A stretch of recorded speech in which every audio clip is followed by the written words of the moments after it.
เป็นหยังซึ่งพระอาจารย์ได้บอกสถาอยู่เสมอว่ามันเป็นเรื่องของธรรมชาติเนาะในส่วนของการที่ว่างพองมาว่างพองนะ ก็ว่ากันไปตับนั่นสถาอันว่าพระอาจารย์ออกรายการสดจะได้นี่มาหันหน้าหันตานี่ฮะเนาะสถาได้หันหน้าหันตาอย่างสักน้อยนึง ยังเป็นภาพเดิมอยู่นะภาพทำเมฆสถูปเป็นสถูปที่พระพุทธเจ้าได้ทรงแสดงพระธรรมจักรปวัตนสูตรทำให้พระอัญญโกณทัญญะได้ดวงตาเห็นธรรมคือบรรลุพระโสดาบันเนาะสถานเนาะตั้งอยู่ที่ตำบลสารนาถเมืองพาราณสีห่างจากวาราณสีก็ประมาณสัก10กิโลถึง3กิโลโดยประมาณนะก็ไกลพอสมควรอยู่ถ้าห่างเข้าไปดูในพุทธประวัติหรือว่าเรื่องราวเกี่ยวกับพระพุทธศาสนาเนี่ยเขาก็จะได้ยินแหมชื่อหนึ่งก็คือป่าอิสิปตนมฤคทายวันนะเป็นสถานที่ที่เป็นบนห้องว่าให้อภัยแก่หมู่เนื้อนั่นแสดงว่าเขตตรงนี้เนี่ยเป็นเขตอภัยทานซึ่งเรื่องราวมันก็ยาวกันนะในสมัยของนิโครธธรรมชาดก นิโครธธรรมชาดกหรือนิโครธชาดกเนาะก็ว่ากันยาวที่นี่ในส่วนของป่าอิสิปตนมฤคทายวันเนี่ยพระพุทธเจ้าก็ได้เสด็จเข้าสู่ป่าแห่งนี้เนี่ยซึ่งตามชื่อตามประวัติก็ได้กล่าวชัดเจนว่าเป็นสถานที่ร่มรื่นเป็นสถานที่สัปปายะแก่การบำเพ็ญพรตเหมาะแก่การประพฤติปฏิบัติธรรม เวลาพระอาจารย์ไปกราบสังเวชนียสถานช่วงนั้นนะเนาะพระอาจารย์ไปประมาณช่วง38กี่ปีละสถา38 68 18ปีละที่ไปมันก็แม่น38 48 58 68โห20 กว่าปีแล้วเนี่ย เกือบ30 ปีแล้วเนี่ยมันก็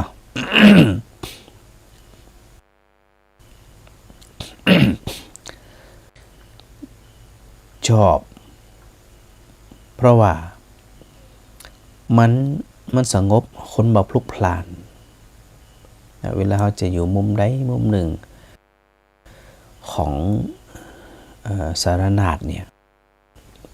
มันก็สัปปายะดีสมัยแรกทีเดียวที่เปิดมาได้กันหัวเนี่ยนะก็มีละอ่อนเนาะละอ่อนแขกไปรบกวนขอตั้งผ่องขอขนมผ่องขอช็อกโกแลตขอยามองสปะสปันอุ่นบาย แต่พอทางรัฐบาลเปิ่นได้ล้อมหัวก็มีการเก็บกะเขาชมก็ถือว่าดีบูรณะปฏิสังขรณ์หรือพัฒนาในบริเวณของสารนาถเนี่ยให้สะอาดสะอ้านนักยิ่งขึ้นนะแล้วเจ้าหน้าที่ก็บอกอนุญาตให้เราอ่อนเข้ามาแหมเลยเปิดก็จะมีไม้ตะบองเนาะไม้กระบองเนี่ยเป็นไม้ไผ่ยาวๆนี่นะถ้าเราอ่อนมาเราก็เจ้าหน้าที่ก็จะไล่ตี เราอ่อนก็หนีช่วงหลังก็ไม่ค่อยมีเป็นที่สงบนะสงบเลยทีเดียว แต่พอช่วงหลังๆเนี่ยค คนก่อนนักขึ้นเนาะสถานเนาะก็หาความสงบก็ลำบากน้อยหนึ่งไม่ว่าจะมุมหนังมุมไหนที่ไหนตั้งใดเนี่ยเราก็จะได้ยินเสียงสวดมนต์ของชาวพุทธแต่ละประเทศนะที่ได้เดินทางไปกราบสังเวชนียสถานซึ่งสารนาถหรือสถานที่แสดงปฐมเทศนาเนี่ย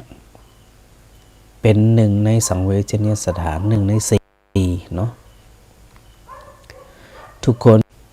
หนึ่งในสี่ก็คือตรงนี้เวลาไปมันขึ้นอยู่ก็ว่าจะไปแบบใดเนาะสถานเนาะพระอาจารย์เห็นอยู่พาราณสีเห็นอยู่เมืองนี่ก็เวลามีโอกาสก็จวนกันไปแล้วก็นั่งกันคนละมุมนะไผไข่เก็บภาพก็เก็บไปไผไข่สวดมนต์ก็สวดไปมุมไผมุมมันนะไผไข่นั่งพิจารณาถึงสาระธรรมในส่วนของพระธรรมจักรกับปวัตนสูตรเนี่ยก็นั่งไปนะซึ่งพระอาจารย์ก็ชอบไปนั่งตรงเนี้ยนะสถานนะเนื่องจากว่าคนมันบรรลุผลาญเนาะสถานเนาะก็มองเห็นสถานที่ตรงนี้ก็นึกไปถึงในสมัยพุทธกาลเนี่ยว่าสถานที่ที่นี่เนี่ยเป็นป่ารกชัดเป็นป่าทึบ เป็นที่สัพยะในการประพฤติปฏิบัติบำเพ็ญพรตของเหล่าฤาษีชีไพรทั้งหลายก็หันตรงนี้แล้วโอเคไปกับเข้าถ่ายดีเหมือนกันนะ ซึ่งในวันก่อนนั่นในวันก่อนพระอาจารย์ได้อู้ไปถึงไหนมะหัวนะ เนื่องจากว่าได้นำรายการนำเทพนะเข้ามาคันรายการพ่องเนาะก็แล้วแต่ว่าช่วงไหนจะได้อย่างจะได้วันก่อนที่ได้อู้กับศรัทธาญาติโยมว่าจะได้พระองค์ได้เสด็จไปแสดงพระธรรมจักรกับปวัตนสูตรในเนื้อหาหลีกเลี่ยงตั้งสองมาประพฤติปฏิบัติในส่วนของอริยมรรคมีองค์8ในสถานซึ่งก็ได้อู้กันไว้ป้อสมควรแล้วว่าอริยมรรคมีองค์8ก็คือหนทางที่เขาตั้งหลายจะเดินไปเพื่อบ่ไปติดข้างสองข้างหรือว่าทางสุดตรงสองสัตว์บันแน่ใจว่าตอนนี้ทางวิทยุดังหรือไม่นะสถานนะหรือว่าสถานได้ยินพระอาจารย์เฉพาะโทรศัพท์ถ้าได้ยินบัดได้ยินจะไปลืมส่งข่าวแจ้งข่าวพระอาจารย์ด้วยนะว่าวิทยุดังบ่ดังชัดบ่ชัด มันจะว่าพระอาจารย์อู้ไปแล้วเป็นชั่วโมงนั่นสถานีบดีเห็นแล้ว นะโดยปกติเนี่ยออกรายการแป๊บเดียวเนี่ยโหกับคนก็จะโทรมาลุ่มล่ะแต่ตอนนี้วันนี้นะยังมาหันไผโทรมากำเตือกก็เลยบันแน่ใจว่าวิทยุดังหรือไม่เนาะสถานเนาะจะได้เกิดไปลืมแจ้งข่าวนะรายงานผลการฟังให้พระอาจารย์ตัวเนาะเมื่อเฮาอูถึงในส่วนอริยมรรคมีองค์8หรือในส่วนของการที่พระพุทธเจ้าได้ทรงแสดงพระธรรมจักรกับปวัตนสูตรนั่นเนี่ย ซึ่งหมู่เขาทั้งหลายได้เพิ่นห้องว่าได้ฟังได้ฟังซึ่งพระอาจารย์กระจวนศรัทธาญาติโยมทั้งหลายเนี่ยได้สนทนาธรรมโดยตลอดเช่นเดียวกันทีนี้ใน ส่วนของอริยมรรคมีองค์8นั่นเนี่ยก็คือมี8ประการนะสถานเนาะ8ประการก็คืออย่างเวลาเฮาสวดพระธรรมจักรเนี่ยสถานที่ได้หนังสือสวดมนต์จากพระอาจารย์แล้วก็สามารถเปิดพอด้วยพอโดยใดหน่อยก็คือในส่วนที่1สัมมาทิฏฐิความเห็นชอบหรือความเห็นถูกต้องความเห็นถูกต้องคือความเห็นที่นำไปสู่การหลุดพ้นนะพ้นจากความทุกข์ความโศกความลำไรลำพันธ์ทั้งหลายพ้นจากการเวียนว่ายตายเกิดถึงจะห้องว่าความเห็นชอบเนาะสัมมาทิฏฐิต่อไปเดี๋ยวก็ค่อยมาอธิบายแต่ละตัวสัมมาทิฏฐิสัมมาสังกัปปะของอย่างโมเนี่ยว่าต้องเท่านั้นนะทางถูกต้องคือจะได้เดี๋ยวก็ไปว่ากันนะต่อไปก็คือว่าสัมมาวาจาการอู้กันจาที่ห้องว่าอู้จาแบบใดถึงจะห้องว่าอู้จาดีเจรจาชอบเนี่ยชอบแบบใดนี่ก็เขาก็ได้หู้ว่าการประพฤติปฏิบัติไปสู่ความหลุดพ้นจากภาวะที่ถูกความทุกข์ความเศร้าโศกเขาครอบงำเนี่ยมันจะต้องจะได้เห็นก็ ต่อไปสัมมากัมมันตะการงานที่ชอบการงานแบบใดที่ห้องว่าการงานที่ถูกต้องการงานที่ดีเป็นการงานของพระอริยะเป็นการงานแบบใดเนาะชอบนะการเลี้ยงชีพชอบเลี้ยงชีพจะได้ถึงจะห้องว่าเลี้ยงชีพชอบเลี้ยงจะได้มันก็จะได้เปิดถึงคุงบอกว่าการเลี้ยงชีพที่อันถูกต้องเนี่ยคือการเลี้ยงแบบใด ถ้าเฮาบ่เข้าใจนี่ก็ยุ่งเหมือนกันนะท่านนะถ้าเฮาบ่เข้าใจนี่นะว่าการเลี้ยงนั้นถูกต้องแล้วก็เขาก็ไปก็และนอกจากนั้นนอกจากอันสัมมาอาชีวะแล้วไปสู่สัมมาวายามะคือความเพียรพยายามที่ถูกต้องพยายามแบบไหนถึงจะห้องออกเป็นความพยายามในอริยมรรคมีองค์8ตัวที่7ก็คือสัมมาสติสติแปลว่าความระลึกได้ระลึกหู้ระลึกตันระลึกแบบไหนถึงจะห้องว่าเป็นสัมมาสติแล้วก็ตัวสุดท้าย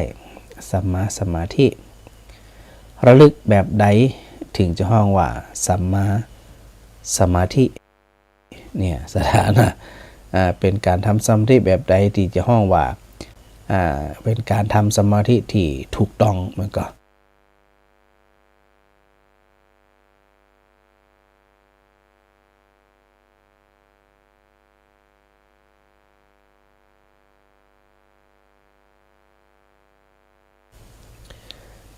พอเฮามาดูแล้วนะเฮามาดูแล้วเนี่ยเฮาก็จะเริ่มเห็นละว่า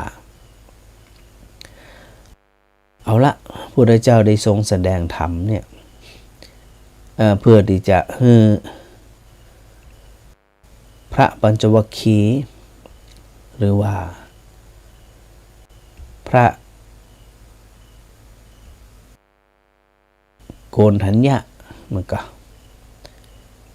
เพื่อเพิ่นได้เข้าใจอย่างถูกต้องแม่นยำเนี่ยเป็นการถูกต้องแบบใดซึ่งพระอาจารย์ได้บอกสถาอยู่เสมอเนาะว่าเวลาเราสวดมนต์ไหว้พระแต่ละครั้งแต่ละอย่างนั้นเนี่ยก็พยายามไตร่ตรองพยายามพิจารณาตัวว่าควรที่จะทำแบบนี้เนี่ยจะได้นะดังนั้นพระพุทธเจ้าก็ได้ทรงบอกว่านะกลางที่เป็นภาษาบาลีก็คืออย่างที่ว่าไปตะกี้นั่นนะ สัมมาทิฏฐิสัมมาสังกัปปะสัมมาวาจาสัมมากัมมันตะสัมมาอาชีวะสัมมาวายามะสัมมาสติสัมมาสมาธิเนี่ยนะมันเกิดจะใดมันก็แล้วก็พระพุทธเจ้าบอกว่าอริยมรรคมีองค์8เนี่ยตถาคตได้ตรัสรู้แล้วได้ตรัสรู้แล้วอภิสัมพุทธานี่นะเป็นไปเพื่อความสงบเพื่อความรู้ยิ่งเพื่อความตรัสรู้เพื่อพระนิพพานนั่นแสดงว่าการเข้าใจและประพฤติปฏิบัติเดี๋ยวเนี่ยคำนมัสการเจ้าพระอาจารย์โทรศัพท์พระอาจารย์ดีอันเบอร์อันนั้นน่ะมันโทรแบบอันนั้นพระอาจารย์บาเปิดเครื่องแล้วเจ้านั่นพระอาจารย์ไปลอกไหนเรามาเดี๋ยวนี้นั่นเตอะมันมาดังอ่ะกะเดี๋ยวพระอาจารย์กะมันมาดังเลยอ่ะเจ้ามันมาสนับที่ต่อพระอาจารย์ได้จ้ะเดี๋ยวพระอาจารย์ลองปิดไมค์เปิดไมค์พอเจ้าพระอาจารย์วิทยุดังจะดีอาจารย์พระอาจารย์กะอันเบอร์น่ะนะมันบันไดไปเลยโทรไลน์มากะนั่นโทรศัพท์ก็ได้ก็บ่บอกนะว่ามันบ่ดีจะได้นี่นะโทรศัพท์ก็บ่ว่าจะได้นี่เดี๋ยวพระอาจารย์ย้ำคำแรกเจ้าเดี๋ยวพระอาจารย์ลองพอเดี๋ยวตอนนี้พระอาจารย์ปิดเครื่องใหม่เปิดเครื่องใหม่ละลองดูถ้าบ่ดีก็น้ำส้มปล่อยอย่างเดียวนั่นน่ะเจ้าสาธุเจ้าสาธุเจ้าสาธุแม่มาเลยโทรแจ้งมาพระอาจารย์ไปล็อกตัวใดไว้สถาโทรมาใหม่พอหรอโทรมาเบอร์พระอาจารย์นะพระอาจารย์ไปล็อกตัวใดไว้หาไม่แน่ใจลองโทรมันเนอะอย่างพระอาจารย์ไปล็อกอย่างไหวเดี๋ยวก่อนพระอาจารย์เข้าไปดูก่อน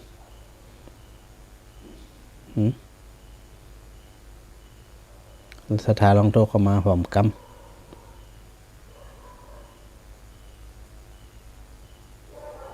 พระอาจารย์ไปกดตัวใด เอาละยุ่งละทีนี้ ยุ่งละมันในใจว่าพระอาจารย์ไปกดตัวใดนะสถานนะมันมาดังเดี๋ยวน่ะ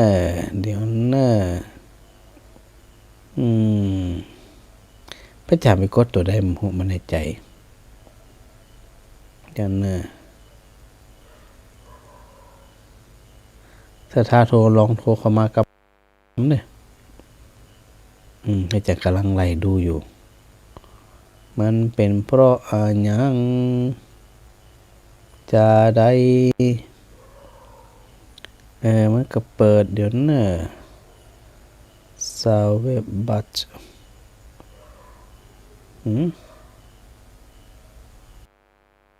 แสดงว่ายังบดีเตียนะนี่สถานรักแซบนี่นะพระอาจารย์จะไปแก้ตัวได้ล่ะที่นี่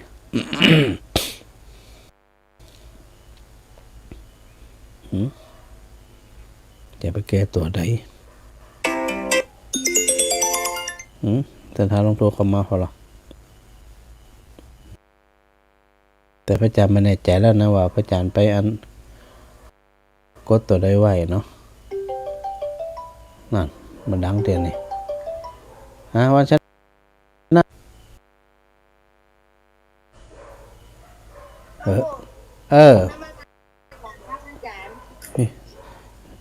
โทรศัพท์ของพระอาจารย์ถ้าว่าอันได้เรื่องแล้วนี่ฮะครับผมมันยังได้หรอวะ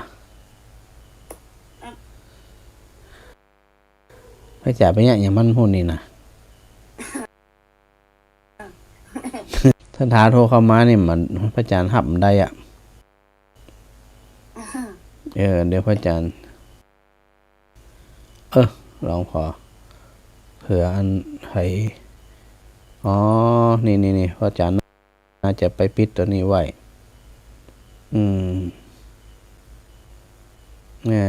เดือนหน้าน่าจะไปปิดตัวนี้ไว้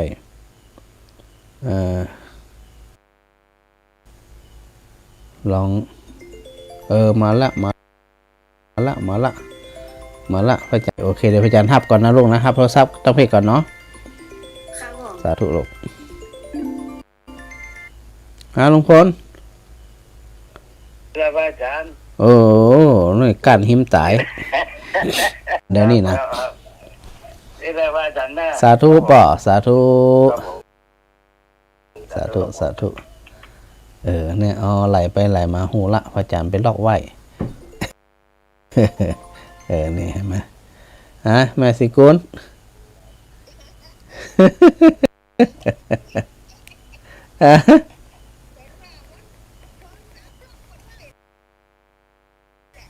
อันพระอาจารย์อันไปอันปิดนั่นไว้ปิดอันก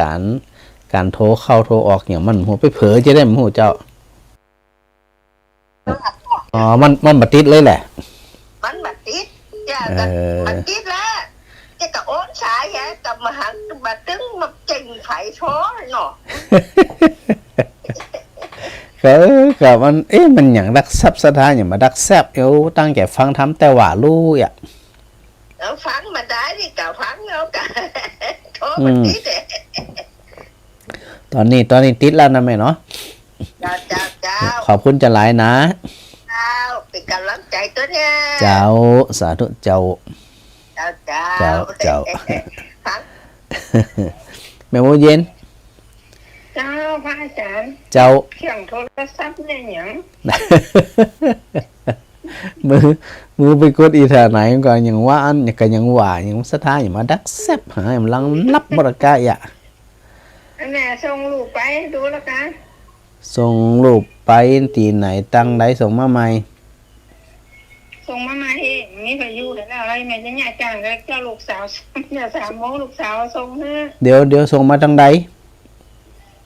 ส่งมาทางไลน์กับทางเฟซทางไลน์เจ้าทางไลน์แหละเจ้ามาหันหอเดี๋ยวเนี่ยพระอาจารย์พอกเจ้าตั้งหลายบ้าหันนะเดี๋ยวถูกทรงไหมเนาะหันละหันอะไรหั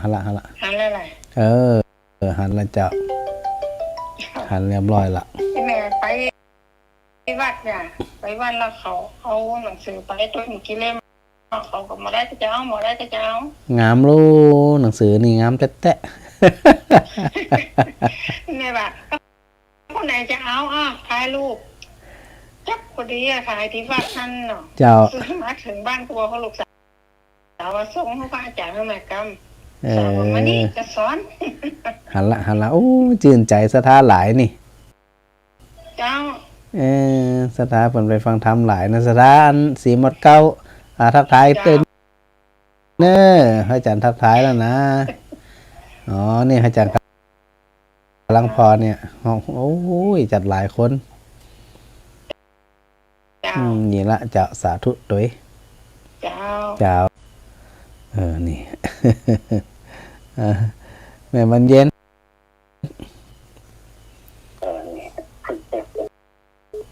แม่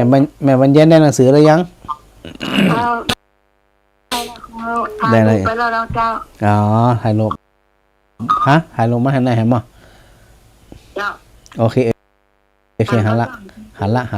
ะแม่บอกเย็นว่าต้องถ่ายรูปต้องมีคนฟ้องนะเจ้าเดี๋ยวท่านพระอาจารย์อยู่ไหนเจ้า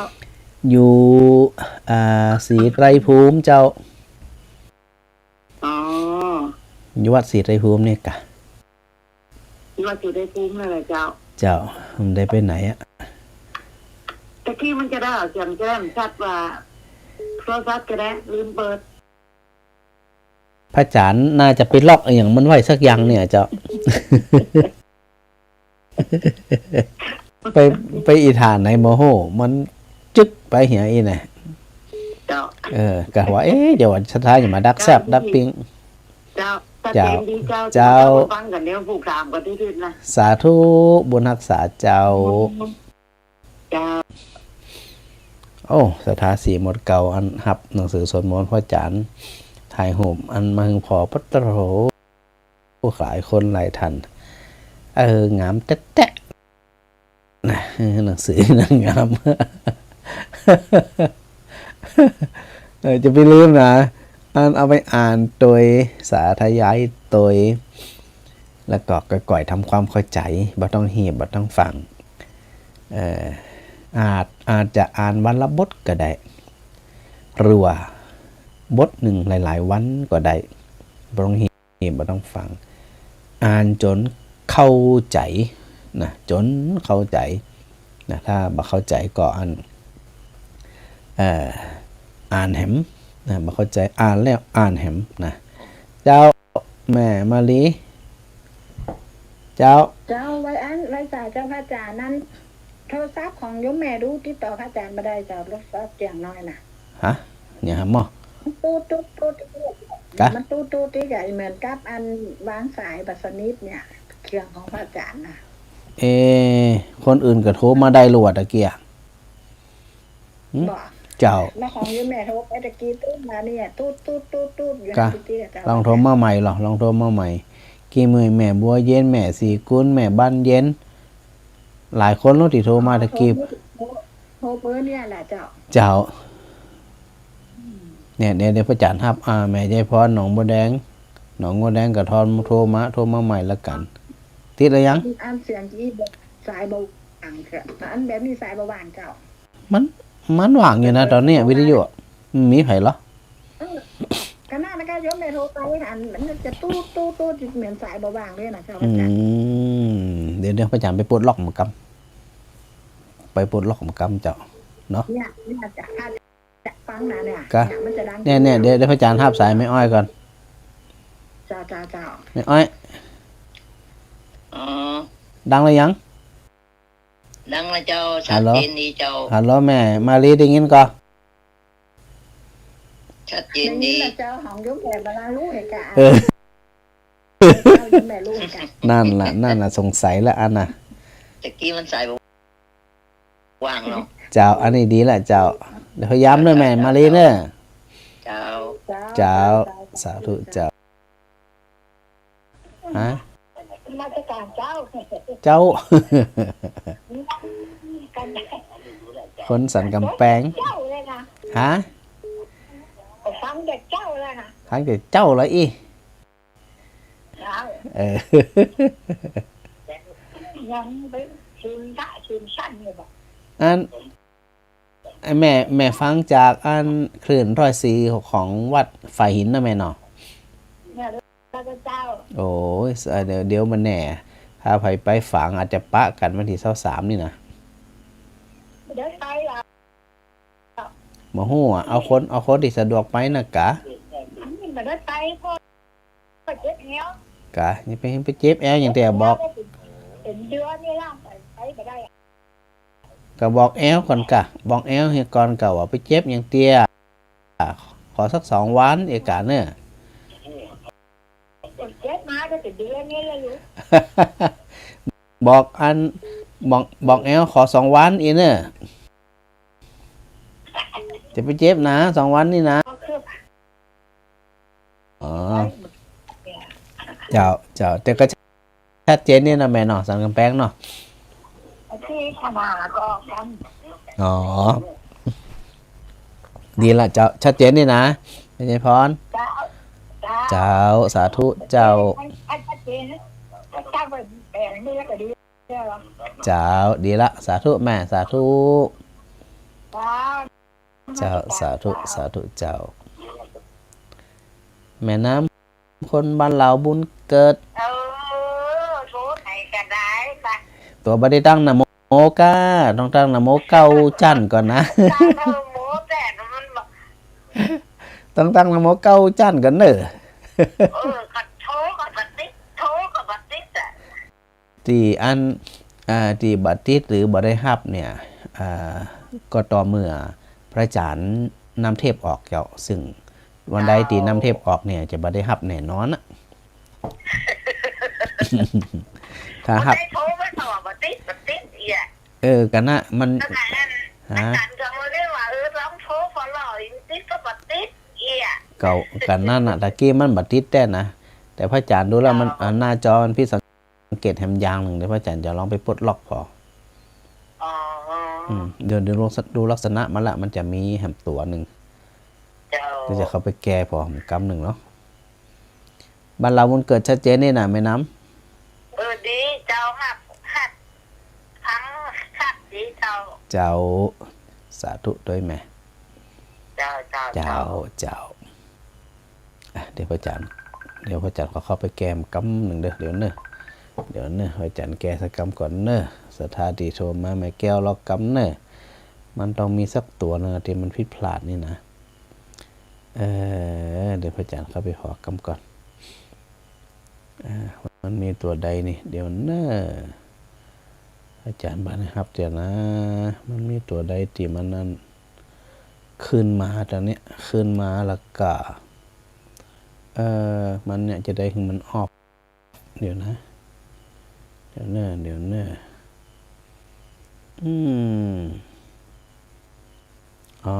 โฟกัสเดี๋ยวอาจารย์พอก่อนมันจะได้ถึงปิดมันจะได้ถึงเปิดเดี๋ยวนะ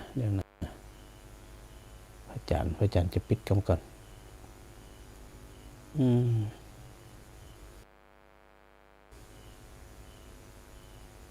ใจเย็นๆเนอะใจเย็นๆในสถานเนอะพี่หีบไปฟังเถอะเนอะ พี่หีบไปฟังเถอะอาจารย์แก้ไขกำก่อน มันคือมันอย่างนี้เดี๋ยวนะอาจารย์จะมันจะจะใดนี่จะปิดมันจะใดนี่เดี๋ยวอาจารย์ปิดก่อนปิดอาจารย์ปิดแล้วเราจะไปปิดจะได้ต่อปิดจะได้ต่อปิดเปิดอยู่ในสถานนะอะไรไปปิดจะได้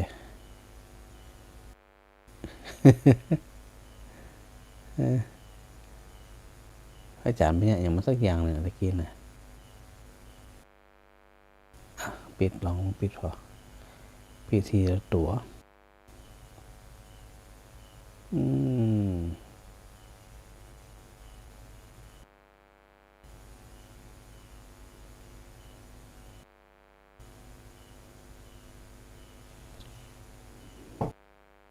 เดี๋ยวเนอะจะไปฟังเตือนวิธีแก้ไขจะลบมันจะได้จะโทจะได้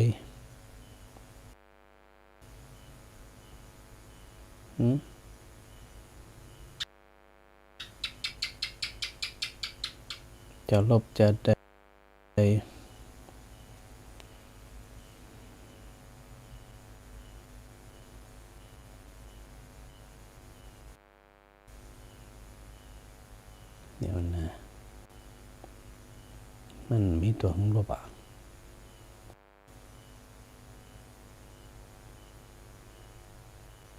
เดี๋ยวมันจะเกิดยังไงนี่นะ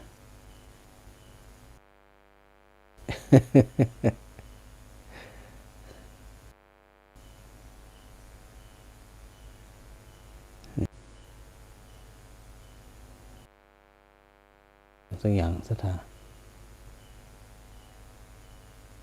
ที่พระอาจารย์นั่นก็ไปกดเป็นอย่างมันสักอย่างเนี่ยแต่สถานลองโทรมาเหมือนกันหรอโทรมาตั้งโทรศัพท์นะตั้งโทรศัพท์เนี่ยจะพระอาจารย์พรตั้งโทรศัพท์กำว่ามันเป็นเพราะอันหยังเป็นเพราะอันหยังเป็นเพราะจะใดตั้งใดนั่นเนอะเปิดกดตัว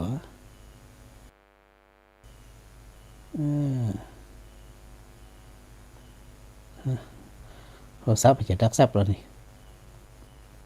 ถ้าได้โทรมาทางโทรศัพท์กำเนออย่างนี้ มันดัง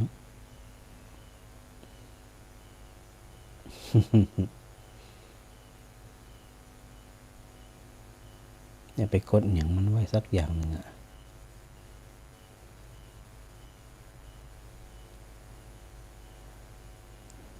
ฮะมันได้อย่างละก้าววะนี่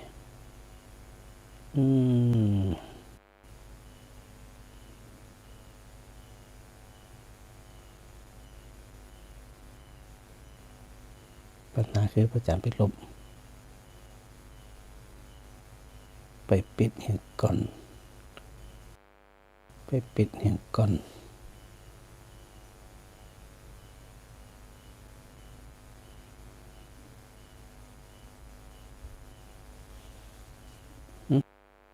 สถาอันมันดังก็มาเดี๋ยวนี้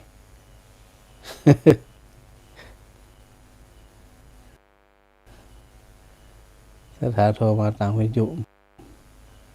ได้กำไดหมูนี่ของมาได้หำแล้วดูลักษณะแล้วนะ ประจานไปอันเดี๋ยวนี้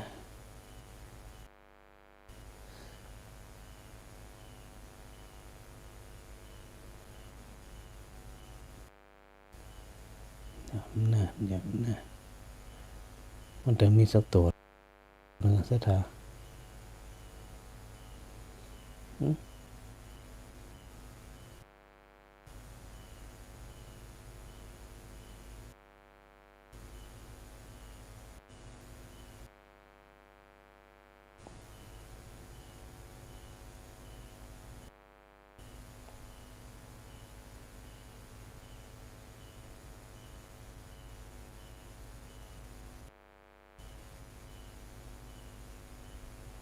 ทำได้อย่างก้าวนี่ดูท่าทางนี่นะ ตะกี้ดังมาเหมือนกับสถาแต่ตอนนี้มันดังแล้วเนาะตอนนี้มันดังแล้วแหละ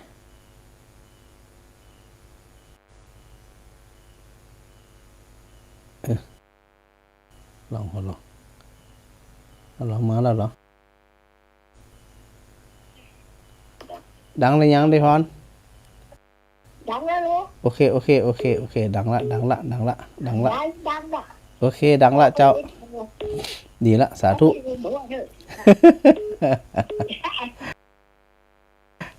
ได้ละสาธุแม่สาธุเจ้าโอ้ของยายพรนี่เขาถามแม่4,000หมาไม่แดงดังตั้งแต่เจ้าแล้วร้องพระอาจารย์กู้อยู่คนเดียวแอบห้าไข่ก่อนจะหากู้ตัวยันแม่กดไหนได้ปกติกำลังมาติดเนี่ยจ้ะพระอาจารย์ไปกดอย่างมันไว้หมู่เนี่ยได้อยู่กดไหนรถไหนเนี่ยอย่างมันได้เนี่ยอย่างรู้มันเนี่ยตัวเขาพระอาจารย์กู้อยู่แอบก็ยังมาบอกว่าบาดังอย่างใดไหนดูเจ้าจมคนเดียวอีทุกเจ้าจมคนเดียวขนาดเนี่ยก็ฟังเนี่ยก็กดหาตั้งหลายสายมันก็ปฏิกิริยาพระอาจารย์บล็อกเบอร์ทำอีกแล้วนอนแม่บ้านแม่โดนบล็อกเบอร์นั่นจะได้กันได้หอบพระอาจารย์ต้องไปกดอย่างมาสัก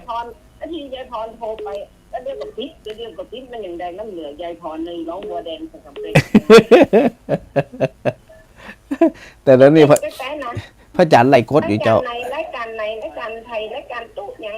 ฝากอย่างแกก็ไปทุกครั้งแต่ทีแม่ก็มีหมดนิ้วมืออยู่พอจะแบนมันก็เดี๋ยวพอจบรายการพระอาจารย์จะไปกั้นมันกำหนึ่งเจ้าจบรายการพระอาจารย์จะไปกั้นแกมันกำมันก็คิดกันอย่างว่าถ้าน้องมันก็ชัดดีเนาะใจว่าใจตะกี้ไม่ใจไม่ถึงอันก็โทรศัพท์เจ้าไม่ถึงโทรศัพท์ยังเนี่ยฟังอยู่ตั้งแต่เจ้าแต่ตอนนี้โอเคละตอนนี้นะแต่เสียงพระอาจารย์เปลี่ยนไปนะพระอาจารย์ฮะเปลี่ยนจะได้แต่งนุ่มแหละเสียงพระอาจารย์เปลี่ยนไปแม่จำได้แม่ก็ว่าแม่ตอนแรกแม่มาเปิดไอ้เซตเนี่ยแม่มาเปิดไอ้เซตแม่ว่า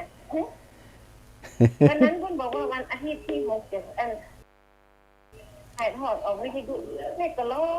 ฟังแม่ก็ชอบหาก็ไปเสียงมุนไปตั้งไหนก็บ่มีพระอาจารย์ออกเมื่อวันนี้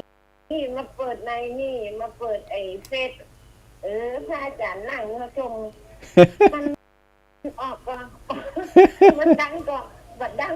เดี๋ยวจะแก้ไขก่อนไอ้อย่างนะแก้ไขไอ้อย่างก็เอาวิทยุมีแอบแบบนี้หน่อย มันโทรศัพท์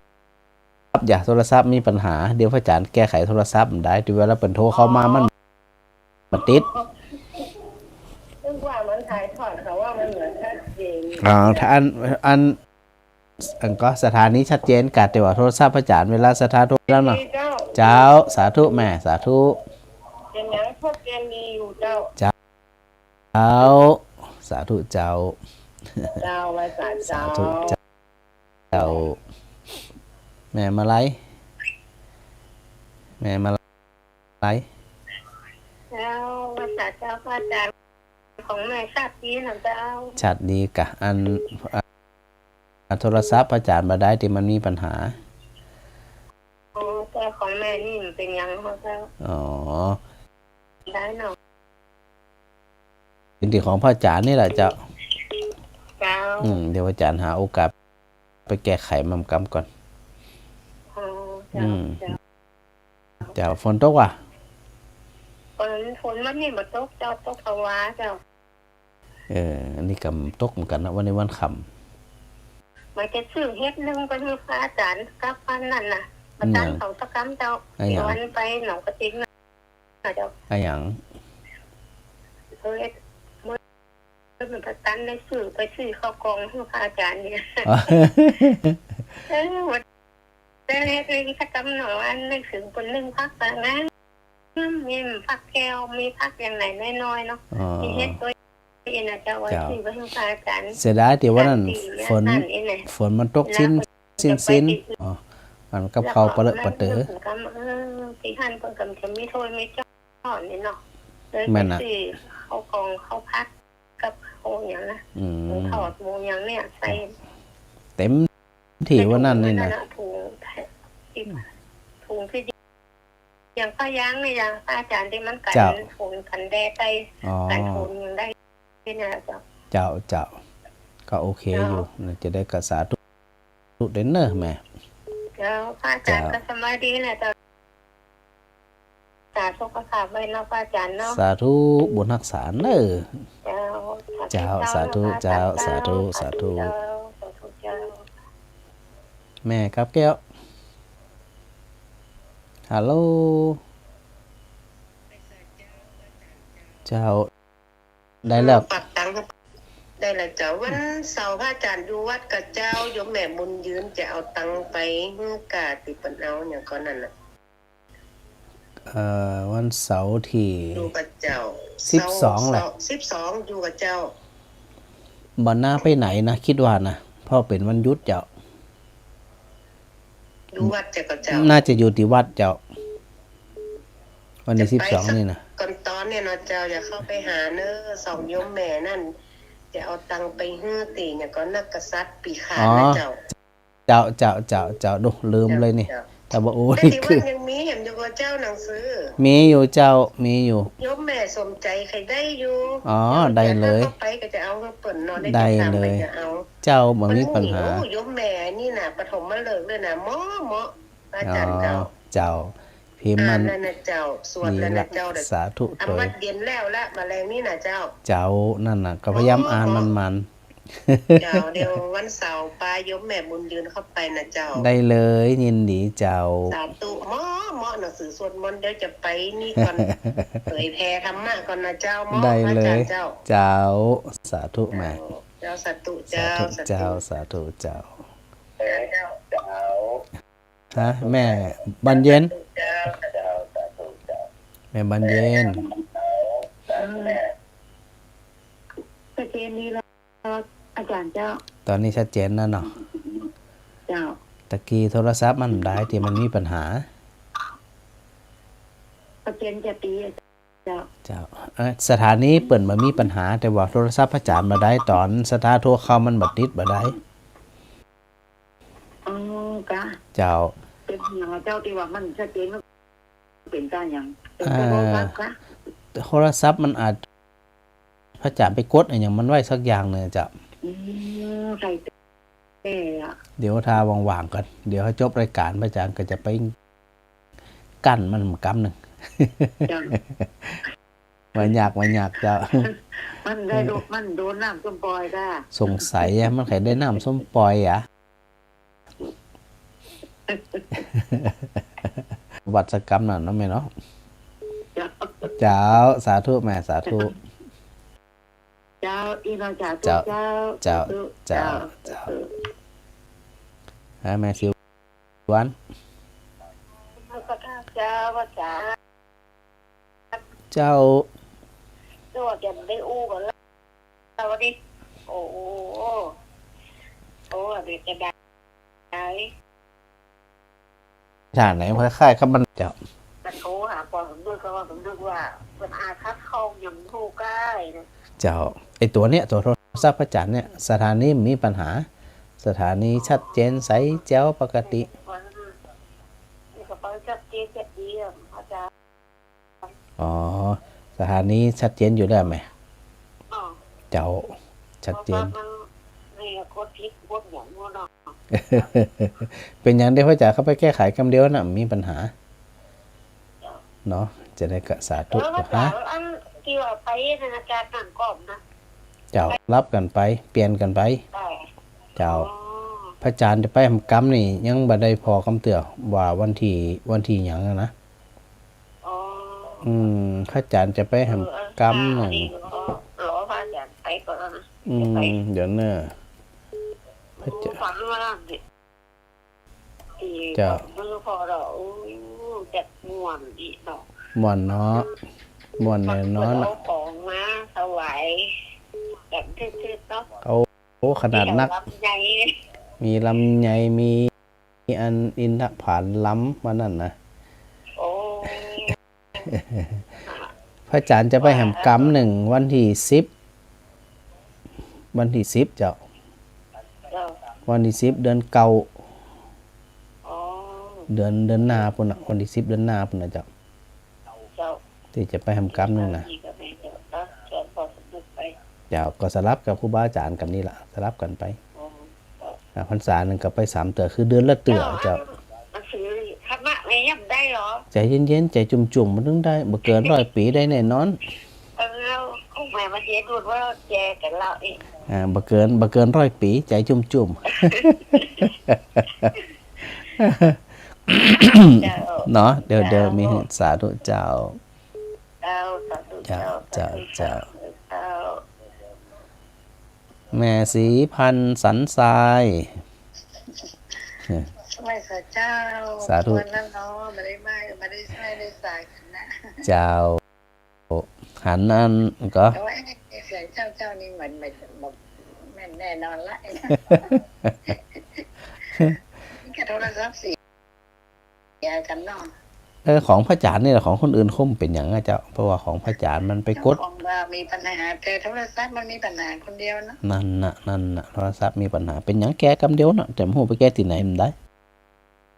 เป็นยังมันเป็นแก้ได้ แก้ได้กำเดียวน่ะจะยาก ได้ถ้ามันเสียได้มันก็ต้องแก้ได้ค่ะ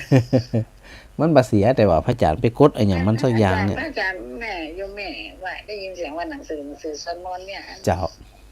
เนี่ยได้หาใครได้อ่ะ อันส่ง ยาที่ไหนได้ ส่งรายชื่อมาอันทางเฟซทางไลน์สะดวกก่อ อ๋อส่งไปตั้งแม่บ่มีได้อ่ะ อะไรอย่างจะได้พระอาจารย์จะฮู้จะส่งไปที่ไหนตรงใดอ่ะ อ๋ออ๋อส่งมาที่บ้านได้ก็เจ้า ส่งมาที่อันหมายถึงว่าที่อยู่นะกะพระอาจารย์บ่ฮู้ที่อยู่ ที่อยู่บ้านที่อยู่อีเนาะ เจ้า บ้านเลขที่แล้วก็ แม่น บ้านเลขที่ แล้วก็หมู่อีเนาะถนน แม่นเจ้า แจกกับหมู่ห้า อันนี้บอกเลยแม่4,000นะกันทิพย์ ก็ไก่ โอเคบ้านเลขที่ อากาศทิพยะ เจ้าบ้านเลขที่ ส่งมาบ้านเลขที่ลืมไปละ นั่นบ้านเราเก่าก็ลืม ที่ตำบลหนองหาน เจ้า อำภอสันทราย เจ้าอำเภอสันทราย อือฮะ หมู่ห้านะคะหมู่ห้า เชียงใหม่ ตำบลหนองหานอำเภอสันทราย เดี๋ยวรหัสเนี่ยนะ โอ้รหัสน่าลืมอ่ะ รหัสไปทางนี้เป็นอย่างที่พระอาจารย์หากันเดียวนะ ค่ะ อืม แล้วไม่จะส่งไอ้อันนี้ก็ไม่ได้พิจารณา ได้แต่ตามสบาย เดี๋ยวจะได้พระอาจารย์ก็จะได้บอกเบอร์อันบัญชีไปให้เนาะ ยังได้อูได้จะเอาแล้วด่ะ บ่เหมือนบ่เกินปานปีถึงได้ละ ก็แม่ไปเคยเป็นอย่างว่า บ่เกินปานปีถึงได้เจ้า แต่เดี๋ยวพระอาจารย์จะอันส่งหนังสือไปเนาะ ลองฟังก่อนนะ ก็ว่านั่นน่ะเจ้า แม่ไปจะไปนะ อาจจะไปปักกันปุ้นอ่ะ ย่าแม่ขอพายุอ่ะมันว่าพายุจะเข้าแรงจัดถึงวันที่17อ่ะ กะเข้ากับพายุ ถ้ามันนั่งใกล้แม่ก็ไปได้นะลูกเบอร์ไปอ่ะ ก็เหมือนกันนะกะถ้ามันนักแท้กันไปเหมือนกันอ่ะ เนาะน่ากะวัน อืม แม่ผมเป็นห้องแม่นะเดี๋ยวถ้าพายุมันมาแรงมากเลยแล้วมันยังมาไปถึงเกือยเนาะ อืมเป็นหยังถ้ามัน เจอได้เจอกันมันจะไปมีพายุมาเนอะ ถ้ามันมา ถ้ามันมากับมาถ้ามันมากับมาจากมันเถอะ แต่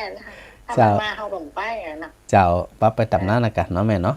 มีเปลือกเจอที่จะทำบุญอ่ะ เจ้า มันข้างหน้าก็ยังมีอยู่อย่าง ได้เลยสาธุนะแม่4,000 เจ้า สาธุเจ้าสาธุเจ้าสาธุ ดี เจ้า มีสุขเนอะ เจ้า แสดงว่าอาจารย์พระครูสมุวิสุวัตเนาะเปิดได้เชื่อมสัญญาณสู่สถานีวัดฝายหิน104.5 เมกะเฮิรตซ์สถาตีฟังจากคลื่นฝายหินกันนักหนาจาปันเนาะสถานเนาะเนื่องจากว่ามาอยู่ศูนย์กลางด้วยพระอาจารย์ว่านี่นะเราก็กระจายไปทั่วน่าจะปอๆกับสถานี6.5 เมกะเฮิรตซ์ของวิไลสงฆ์นครลำปางนี่ก็ฮะสถาฟังกันนักหนาจาปานเหมือนกันเนาะนักหนาสารหลายคนหลายตีที่เป็นฟังอยู่นะนั่นแสดงว่าโทรศัพท์ของพระอาจารย์ปกติแล้วนะสถาแม่นก็นะ ถามด้วยมั่นใจแม่ติ๋มคนบ้านอุโมงค์ เจ้าท่านอาจารย์ เจ้า แม่ฟังท่านอยู่เนอะ จะชัดเจนดีกว่า ชัดเจนดีขึ้นฝ่ายหิน สาธุ104.5 ฝ่ายหิน เจ้า โอ้ ชัดเจนดี เดี๋ยววันถ้าดังปุ้นเนี่ยเดี๋ยวถ้ามันมามีบาติดอย่างเป็นแต่เป็นว่าวันที่13มันจะไปป้ากันปุ้น นึกว่าวันนี้เหมือนได้ฟังท่านแล้วเนอะ กะ ขอบคุณจานะโลคุวิสวัตโดยเจ้าที่เป็นเชื่อมสัญญาณให้เนาะ กำลังใจท่านด้วยเนอะ เจ้าแม่ติ๋มสาธุเจ้า เจ้า สาธุเจ้า เจ้า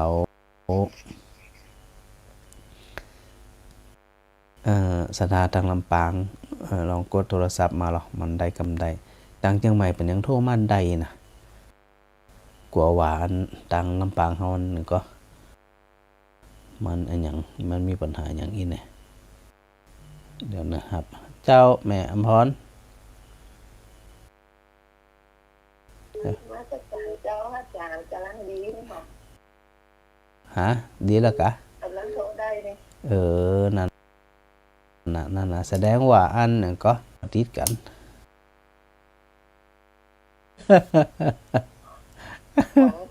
ของเจ้าของเลยมาโทษคนอื่นโทษก่อนยิ่ง ของพระอาจารย์เนี่ยมันโชว์ผมแล้วเนี่ยดูถัด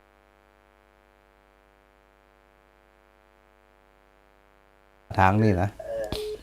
เป็นปีเป็นคุยแล้วเนี่ย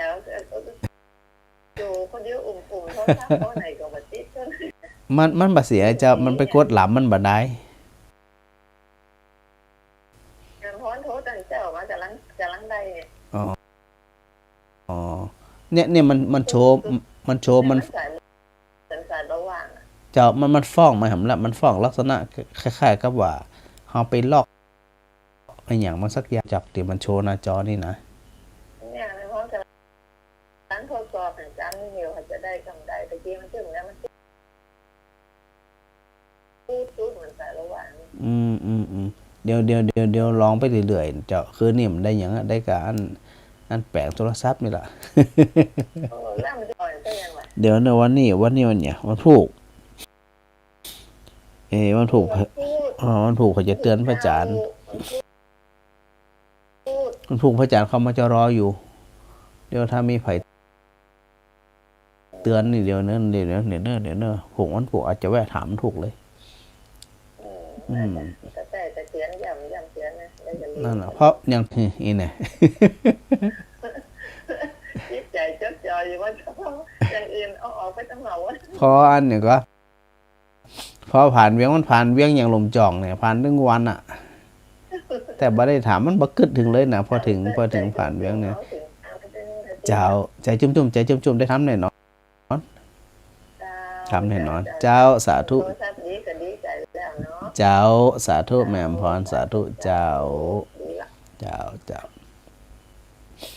มาอันไผที่ว่าโทรบ่ติดน่ะลองโทรมาบ่ติดจะใดนั่นน่ะเนาะ ฮะฮัลโหลเจ้าแม่บินนาจลาเจ้าดังดีเลยดังเซ่ตำบลดังดีดังดี ถ้าโทรมาเจ้าถ้าโทรมาจัดก็โอเคละแม่ฟังทุกวันเลยพระอาจารย์ได้เลยฟังแล้วมีความสุขดีนะฮะสุขอกสุขใจเนาะ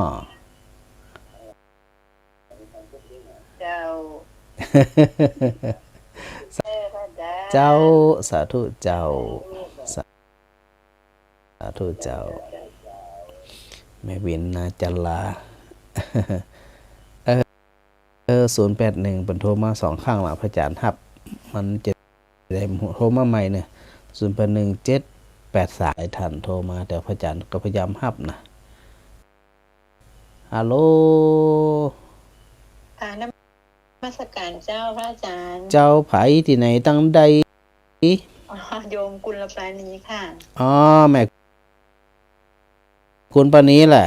ค่ะพอดีจะบอกโทรศัพท์ว่าโทรไปได้แต่กำลังติดไปเดี๋ยวนี้แล้วก็จะบอกดีใจขนาดเลยเพราะว่าคิดว่าคงไปได้ก็เปิดละอันได้จากไผอีกคนอื่นเอามาฮื้อเปิดว่าเอาจากพระอาจารย์ว่าตีไปวัดกันอีก้าแหละเปิดเอามาฮื้อได้สัก 2-3 วันแล้วเจ้าค่ะดีละสาธุโดยพยายามอ่านนะพยายามอ่านว่าโอเคโทรได้แล้วปกติจะบ่โทรเพราะว่าโอ้ยสายนักขนาดเจ้าพระอาจารย์สการพระอาจารย์นะคะสาธุเจ้าสาธุเจ้าค่ะพระอาจารย์ดูแลสุขภาพด้วยนะเจ้าเช่นเดียวกันเจ้าสาธุสการสาธุเจ้าเนี่ยอันไผสัญญาณมันน่าจะปกติละนะเดี๋ยวพระอาจารย์ก็พยายามทยอยฮับสลับไปเรื่อยๆเนาะแม่น้อง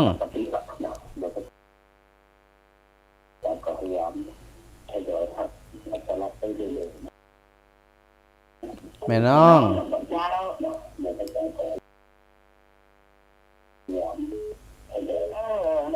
ฮะ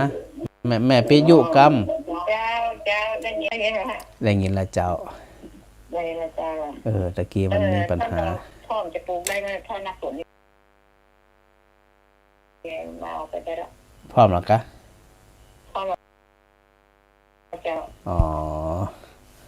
ครับพร้อมแล้วโอเคเลยอีนี่นะก็ว่าจะมาเอาแล้วเดี๋ยวจะใส่ถุงไว้ที่เป็น2 อันดีเลย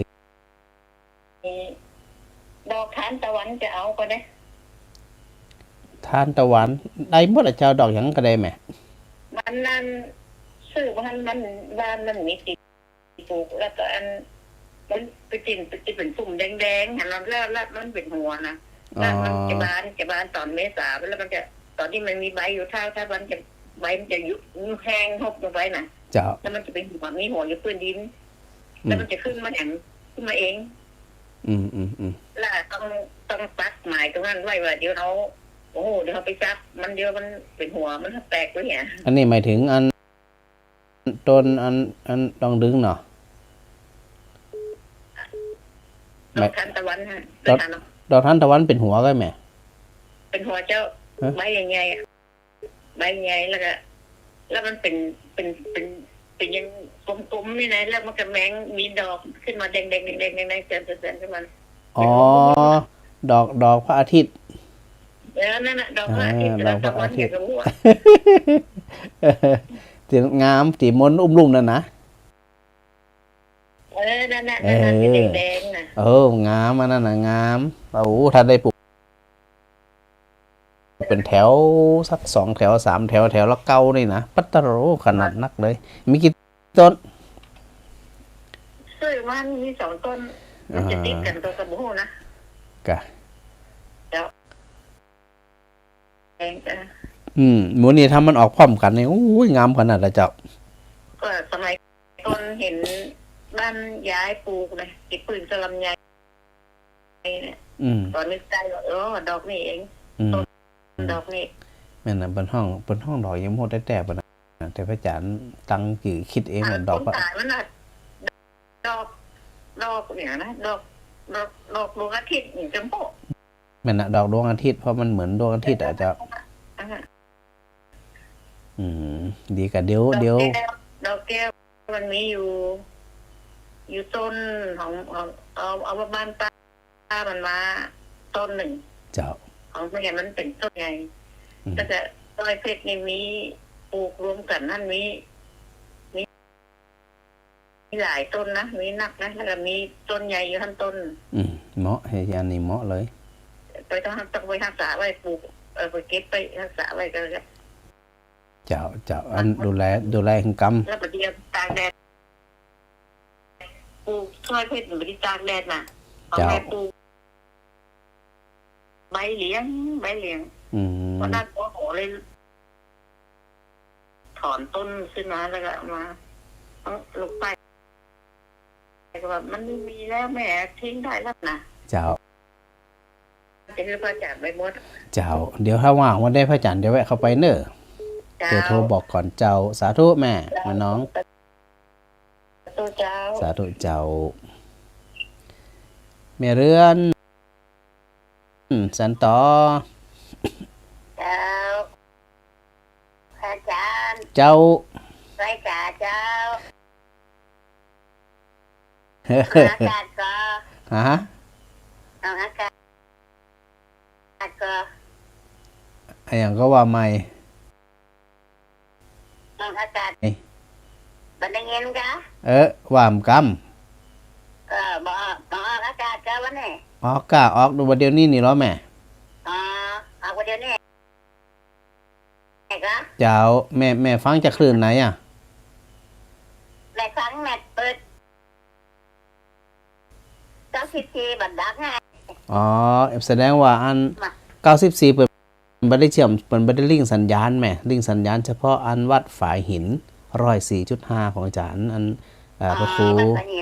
เจ้าวัดฝายหินนี่ยังดังอยู่เจ้าแม่มาอย่างเดียวนี่นะแล้วบ่ได้เจ้านั่นมาเลยเบิ่นบ่ได้เชื่อมสัญญาณเจ้าเป็นอย่างอันนี้ก็โทรซูมมาอีกเด้อนั่นเนาะแม่เนาะเจ้าแม่ให้กำลังใจเด้อเจ้าสาธุแม่เรือนสาธุเจ้าสาธุ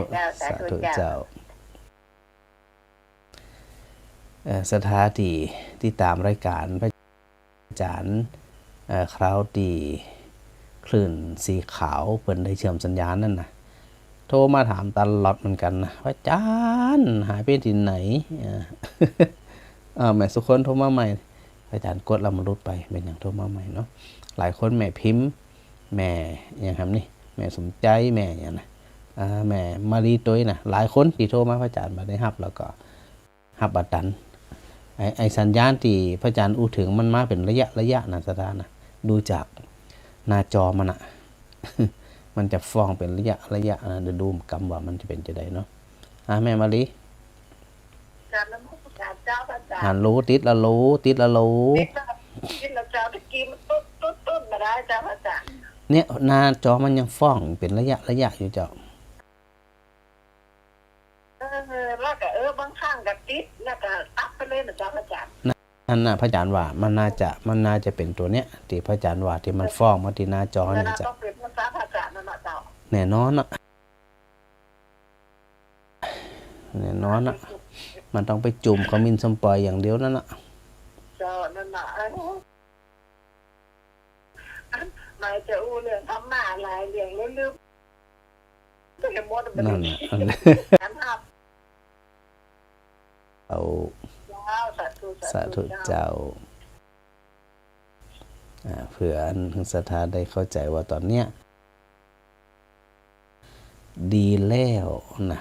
ใจได้แล้วนะ สามารถที่จะโทรเข้ามาสอบถาม ร่วมสนทนาธรรมกับพระอาจารย์ได้เลยเนาะแม่ค้ามเจ้า เจ้า เจ้า โทรศัพท์พระอาจารย์มันมีปัญหานิดหน่อย โอ้มันก็ได้ใหม่ ไปหวาดเตี่ยจะไปหวาดเตี่ย จะไปหวาดกันได้ไหมเตี่ยอัน พระอาจารย์จัดการมันได้อยู่ เดี๋ยวอันพอออกรายการแล้วพระอาจารย์เข้าไปจัดการกำเดียวนั่นแหละ ไว้ได้ส่วนจะมาทำสักครั้งนะ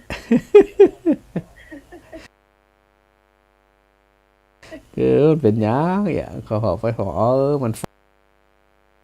ฟ้องอยู่นะจอนี่รู้ นี่ นะ กันเอาก็นี่เอาไง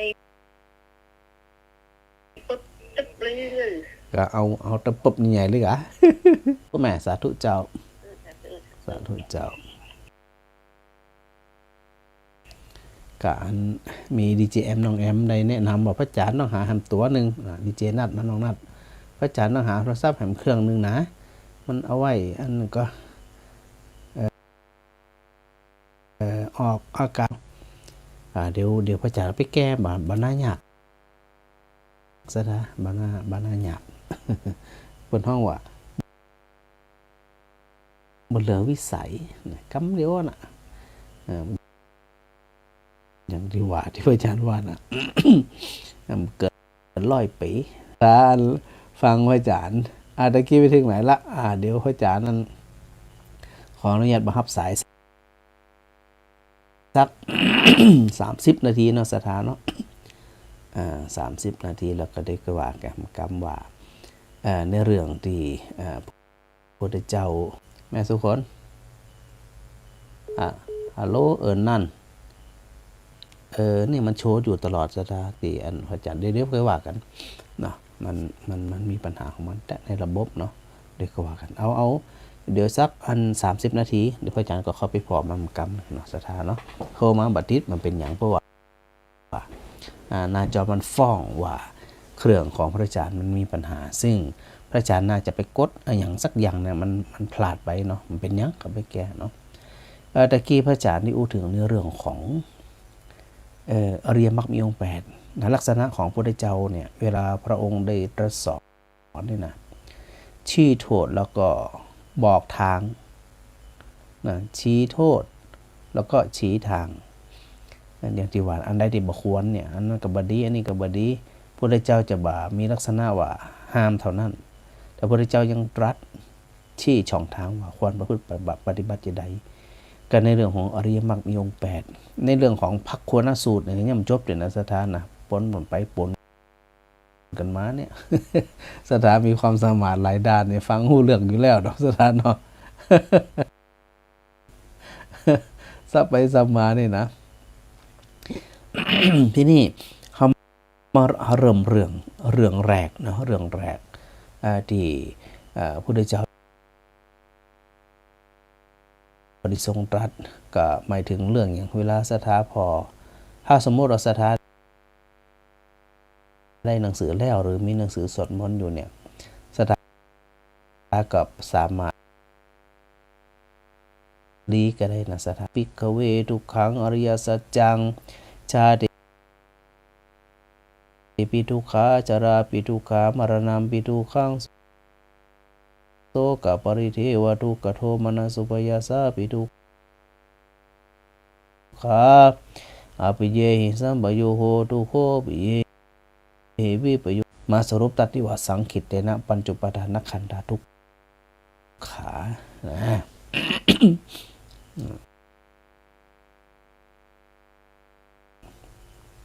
ศรัทธาสวดหมั่นอยู่แล้วบนนี้นะแปลเป็นภาษาไทยที่พระพุทธเจ้าได้ตรัสไว้ก็คืออย่างศรัทธาเธอทั้งหลายนะก็ทุกอริยสัจควรมีความเห็นอย่างไรนะซึ่งพระพุทธเจ้าก็ได้ตรัสอยู่เสมอว่าคำว่าทุกที่นี่หมายถึงว่าอะไรบ้างโดยพระองค์ได้ยกตัวอย่างว่าชาติปิทุกขาความเกิดก็เป็นทุกข์ชราปิทุกข์โท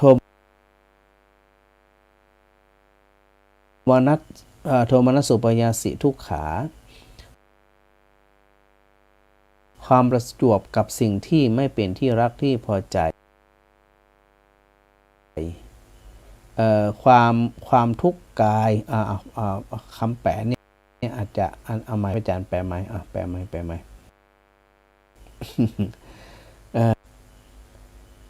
ความโศกความร่ำไรรำพันก็เป็นทุกข์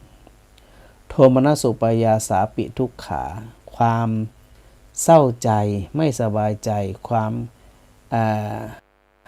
คับแค้นใจสัมปโยโคอัปปิเยหิสัมปโยโคก็คือการประสบหรือการพบกับสิ่งที่เราไม่ปรารถนาทุกโขก็เป็นทุกข์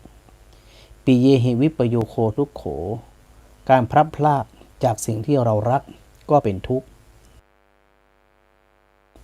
ยัมปิฉังนัลปติตัมปิทุกขังอยากได้สิ่งใดเมื่อไม่ได้สิ่งนั้นก็เป็นทุกข์สังขิตเตนะปัญจุปทานขันธาทุกขาสังขิตเตนะก็คือสังนั้นเป็นทุกข์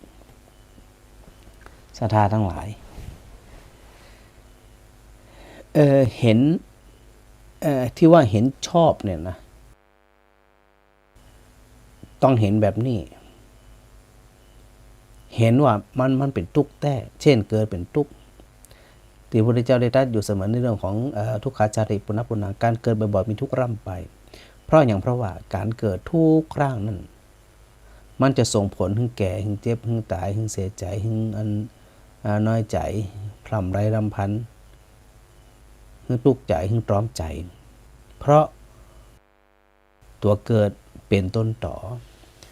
บางทีเขาก็จะ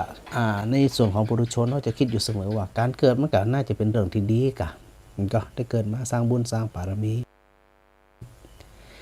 จะไปลืมว่าเวลาเกิดมาแล้วเนี่ย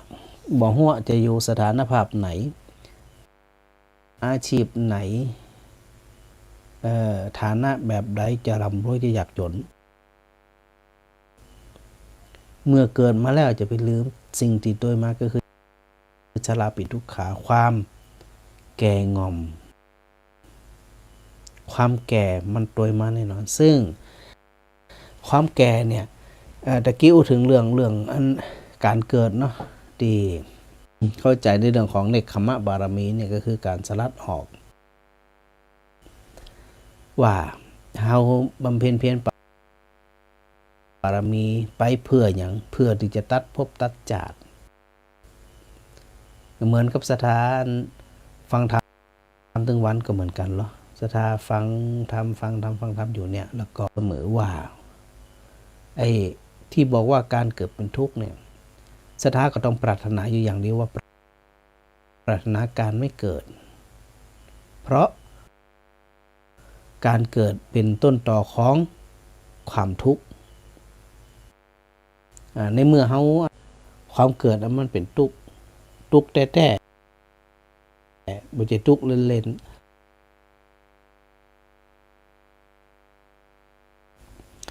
จะได้ถึงว่าทุกข์แต่เพราะว่า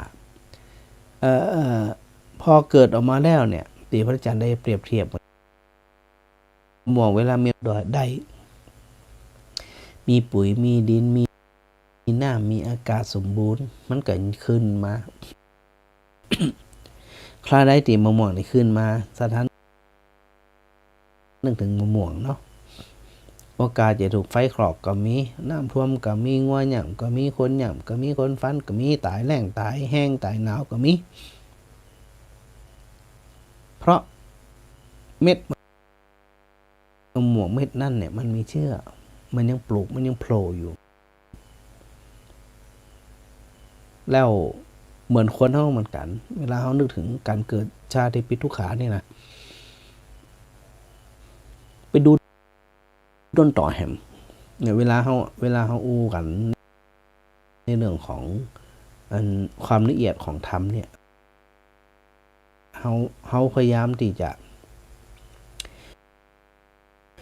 ใส่ใจให้มันลึกซึ้งเข้าไปนะสถานนะให้มันลึกเข้าไปว่าเนี่ยนะเราได้ตรัสบอกตรัสแนะให้เขาทั้งหลายว่าเขาเกิดมาโมโหกี่ร้อยจัดปัญจแสนจัดจะได้ก็ตามนะแต่ทุกจัดที่เกิดมามันหนีพ้นจากความทุกข์ทั้งหลายนะดังนั้นเนี่ยในความทุกข์ทั้งหลายที่พระอาจารย์พยายามสาธยายหึงกับ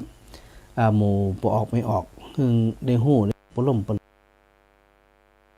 พอเกิดมาจะต้องปะอย่างพ่องศรัทธาเดี๋ยวพระอาจารย์สรุปแล้วก็อธิบายเหมือนกันเช่น1แน่นอนที่สุดจะต้องเกิดสภาวะทุกข์ก็คือเกิดแก่เจ็บตายเพราะอันเกิดจากการเกิดปกิณกะทุกข์จรมาแน่นอนฮะเกิดความโศกเศร้าเสียใจหล่ำไรลำพันทุกข์กายทุกข์ใจแห้งผากใจคับแค้นใจจะได้กระตึงนี้นี่พระทุกข์นิดโอกาสที่จะไปเจอหาหนาวจัดห้อนจัดหิวจัดกระหายจัดปวดอุจจาระปัสสาวะทุกข์ก็เป็นทุกข์อะพยาธิทุกข์เพราะโรคภัยต่างๆเนี่ยอย่างที่เขาได้หันวันก่อนเนี่ยนะว่าปอดตัวหาลูก ไปมันก็เป็นมะพฤกษ์มันก็ตัวหาลูกหวังว่าลูกจะได้มาดูแลตัวเก่าที่ไหนได้ลูกมันยอมรับเลี้ยงนี่แน่อันนี้ตามข่าวนะ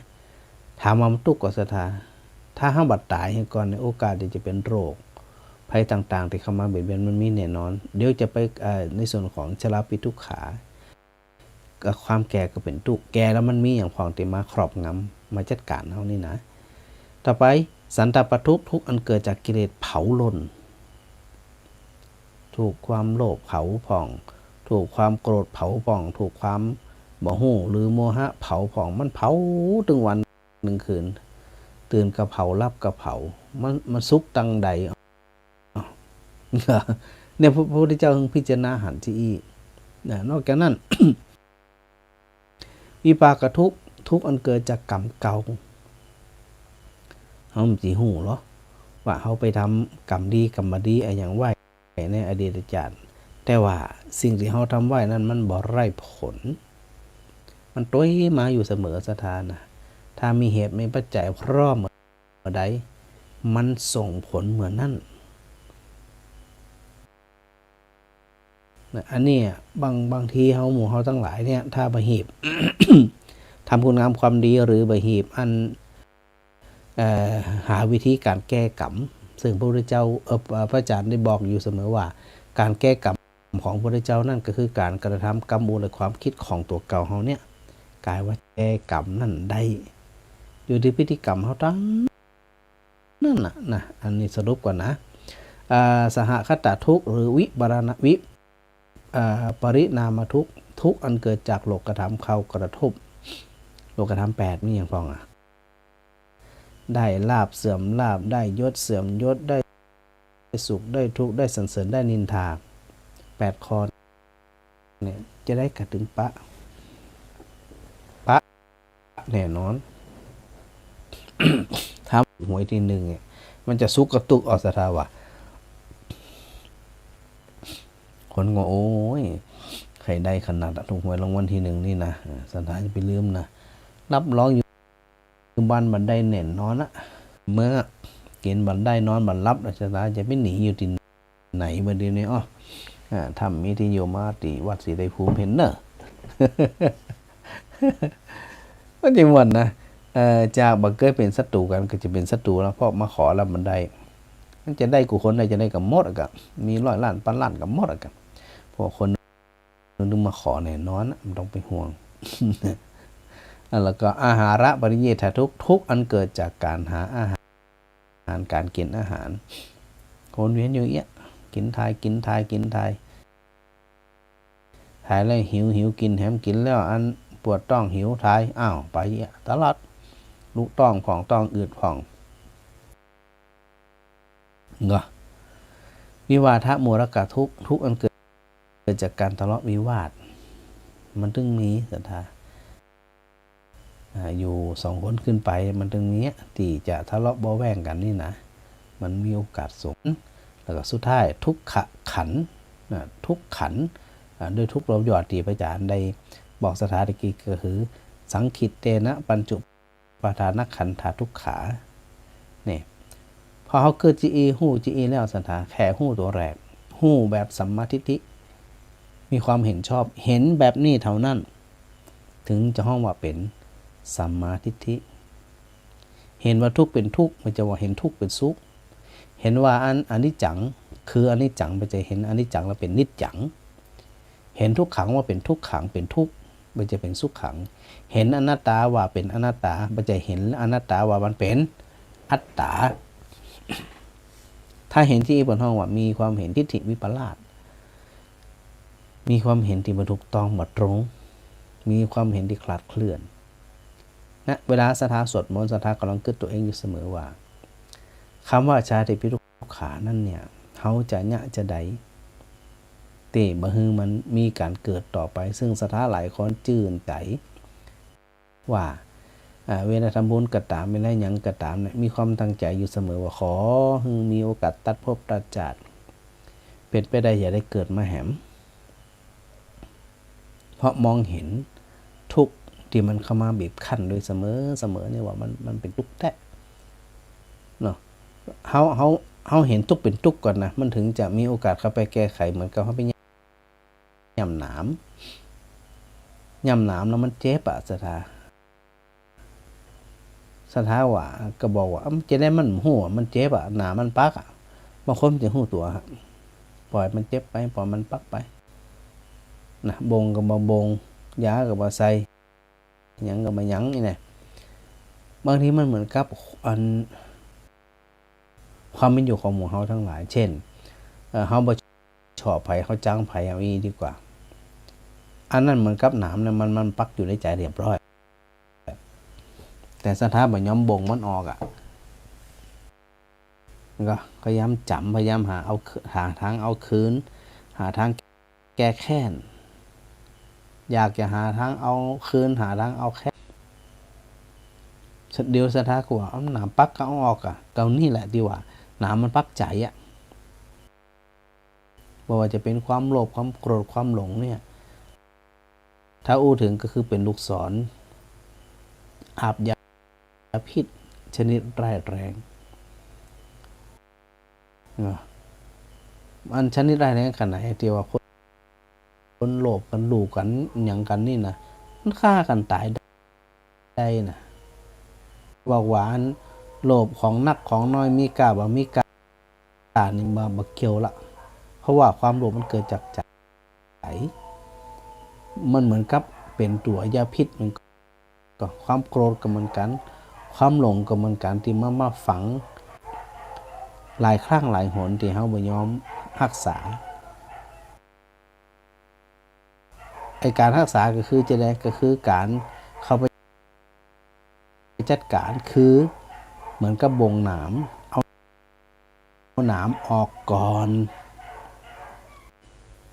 ฉีดยาจะได้กระจ่างเถอะถ้าหนามมันยังอยู่เพราะหนามบางอย่างเนี่ยมันมีพิษเนาะพ เขากว่าจะเอาออกมาได้นี่นะขนาดเอาออกมาแล้วมันยังเจ็บปวดนะน้ำหลายชนิดนี่นะดังนั้นเนี่ยเวลาเขาลุกก่อนเราก็เดี๋ยวก็ก่อยไปแล้วเขาปากันพิจารณาไตร่ตรองหาเหตุผลหาธรรมหาความเป็นจริงมันเกิดขึ้นว่าเพราะอันอย่างมันถึงเป็นใจอี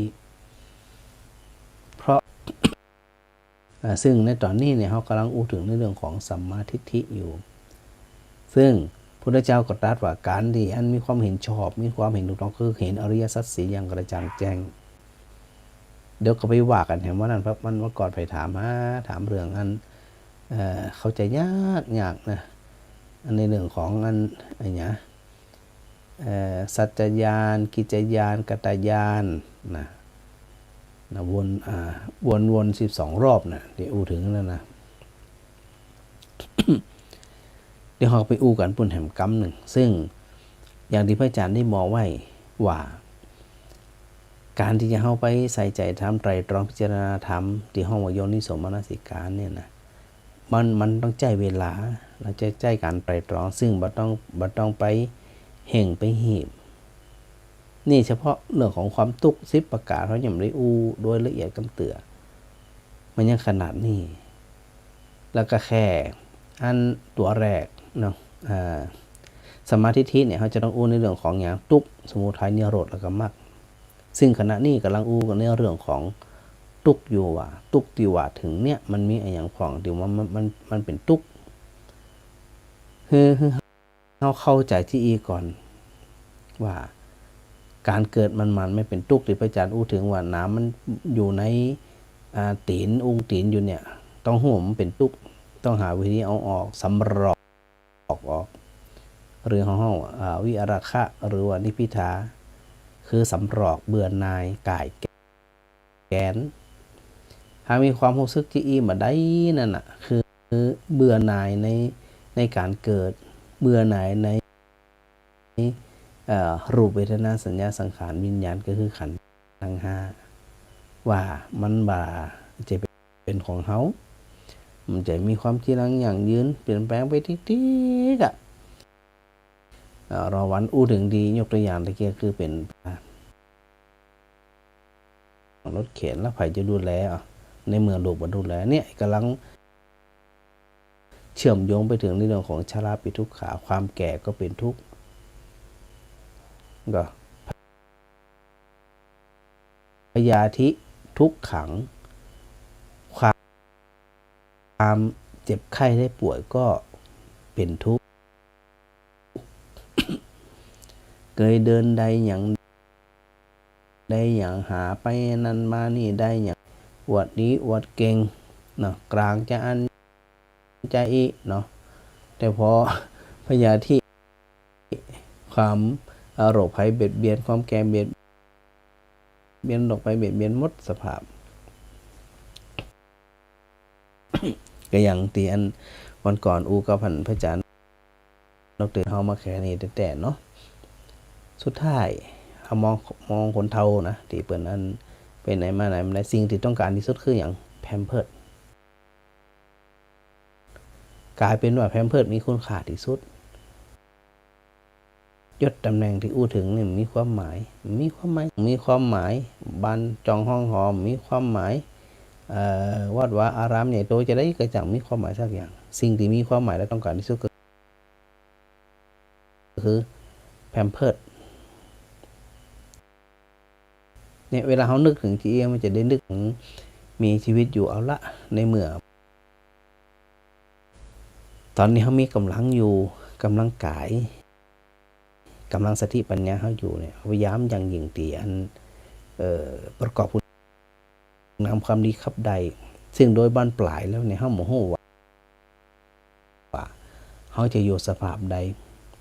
จะตายเร็วหรือตายจ้าจะป่วยเหมือนอันนี้มันสุดวิสัยต่อมีลูกมีหลานห้อมล้อมจะได้กระจ่างเลยสักเอามองถึงความสะอิดสะเอียนในเรื่องของเกิดแก่เจ็บตายที่อู้ถึงเนี่ยมันจึงนำไปสู่ตัวที่บอกว่าขมีขมัน อาตาปีก็คือความเร่งเพียรพยายามอย่างยิ่งยวดในการที่จะไปดับเสียซึ่งต้นตอแห่งการเกิดที่เขาอู้ถึงในเรื่องของการเกิดจะดับการเกิดจะต้องไปดูในเรื่องอย่างต้นตอแห่งการเกิดหมู่เขาทั้งหลายเนี่ยถ้าอยู่ด้วยความประมาทเนาะมันก็เนี่ยฮึงเพิ่นว่า เกิดมาจากใดจากหนึ่งเนี่ยพลั้งพลาดเสียเวลาโอกาสที่จะได้ตักตวงบุญกุศลประพฤติปฏิบัติบำเพ็ญเพียรไปด้วยตัวของตัวเองซึ่งได้กล่าวฮึงสถาอยู่เสมอว่าสถาอยู่บ้านอยู่จองนะถือว่าโจกดีแล้วมีโอกาสได้ฟังน้ำฟังธรรมสุขใจสบายใจจื่นใจสบายใจนี่เองนะอันนั้นเนี่ยก็ยะจะได้เนาะว่าด้วยการเข้าใจธรรมคือเข้าใจความเป็นจริงจะได้บรรลุหลงจะบ่ได้บ่เพลิดเพลินมกมุนอยู่กับสิ่งใดสิ่งหนึ่งซึ่งนั่นก็หมายความว่าตั้งหลายทั้งมวลนั่นมันมีการเปลี่ยนแปลงอยู่ทุกขณะจิตตัวสัมมาทิฏฐิความเห็นที่ถูกต้องแค่ตัวแรกเนี่ยแค่เห็นตัวแรกเนี่ยเขาก็เริ่มเบาลงละหู้ว่าการเกิดเป็นทุกข์บ่ใช่ว่าการเกิดแล้วเป็นสุขต้องเขาอธิษฐานว่าเกิดนะจะได้พบได้จันจะอีนะแต่จะเกิดมาสมบูรณ์จะได้กระจ่างเลยนิ่มปนความแก่ความเจ็บและความตายนี่พระพุทธเจ้าจึงตรัสอยู่ที่อยู่เสมอว่าถึงเขาต้องจะประคองตะเกียกตะกายตัวของเขาเนี่ยไปเพื่อที่จะข้ามภพความจากก็ต่อเมื่อเขาก็ไหลกลับมาที่เก่าก็ต่อเมื่อบ่มีการเกิดซึ่งสิ่งต่อไปที่เขาจะต้องอู้การตีเนี่ยคือแต่ละคนเกิดมามันมีต้นต่ออย่าง จะรับชาติหรือจะรับการเกิดใดก็ต้องเหมือนรับต้นต่อที่ได้เปรียบเทียบของสถาฟังอยู่เสมอว่าจะดับไฟก็ต่อเมื่อหลัวบัดเติงเศษหญ้าเศษฟางบัดเติมน้ำมันบัดเติมอย่างรถคือบัดเติมเชื้อเพลิงเข้าไปมันถึงจะบ่มีไฟมันก็มีแปมโซ่ก็มีแปมโซ่มีออกซิเจนมีอันเชื้อเพลิงที่มันพร้อมที่จะติดไฟ มันก็ติดติ๊กกะถามว่าไฟที่อู้ถึงเนี่ยถ้าตราบใดที่มันก็ไม่ติ๊กวันขำขึ้นหงวันขำขึ้นหง เหมือนกับไฟสันติภาพที่ลุมพินีวันนะตั้งมาได้30กว่าปีแล้วก็หาเชื้อเพลิงตันหลอดตั้งแต่บัดนั้นถึงบัดนี้เนี่ยสันหาถ้าหากว่าเติมอยู่อีเสมอเนี่ยนั่นก็หมายความว่าเฮายังยินดีที่จะเกิดมาอยู่ถ้ายินดียังอยากจะเกิดมาอยู่สึกก็แน่นอนที่สุดยินดีที่จะเป็นมาแบบนี้อยู่แล้วก็เขายังอยากจะเป็นแบบนี้อยู่พอเขายังอยากเป็นแบบนี้อยู่กันแน่นอนที่สุดว่าโอกาสที่เขาทั้งหลายจะปฏิมือเขาทั้งหลายที่จะอันเวียนว่ายแต่เกิดมาประสบกับความทุกข์เนี่ยมีแน่ๆ มีแน่ๆนะถ้าเขาหูจีเนี่ยเขาจะจัดการกับสิ่งทั้งหลายเราเนี่ยเป็นแบบใดมันก็ถ้าเป็นแบบใดถ้าบาจะอันเนี่ยมันก็บ่มีวิธีการใดตังใดนะที่จะเนี่ยคือเฮาได้พ้นจากตัวแรกนะก็คือตัวเนี่ยตัวอันในตัวของการที่อันเป็นต้นต่อความทุกข์ทั้งหลายทั้งปวงเนาะเอาละตอนนี้พระอาจารย์ก็เปิดนะครับแล้วนะแต่ตอนนี้มันก็ น่าจะล็อกหน้าจอหำละ ง่วนอยู่กับอันหัวเนี่ยนะเดี๋ยวนี้นี่นะม่วนปิดจังได๋พุทธมันเป็นอันDo not disturb ก็คือมันตั้งโปรแกรมแบบอันผมก็มันรบกวนน่ะสิ่งไปแก้ล็อกปลดล็อกได้หัวสถาโทรมาบ่น่าติดตอนนี้นะลองโทรมาพอหรอสถาลองโทรมาพอหรอติกำติดสถาพระอาจารย์จะไปแก้แต่เดี๋ยวพอออกรายการแล้วเจอกันแน่ ออกรายการแล้วเจอกันแน่แกจะได้กำรุดทักเตือนนี่นะมันยากอาจารย์ว่านี่นะปึ๊บดูสถานะจะโทรหาพระอาจารย์บันไดตอนนี้พระอาจารย์เปิดแล้วนะเปิดอันโทรศัพท์ฮับโทรศัพท์แล้วนะเดี๋ยวนะหาวิธีก่อนต้องมีวิธีอย่างสักอย่างเดี๋ยวสถาอ้อมปลอนแหละจมที่หวานจะแก้ไขมันจะได้เนี่ยกันที่หวานนะ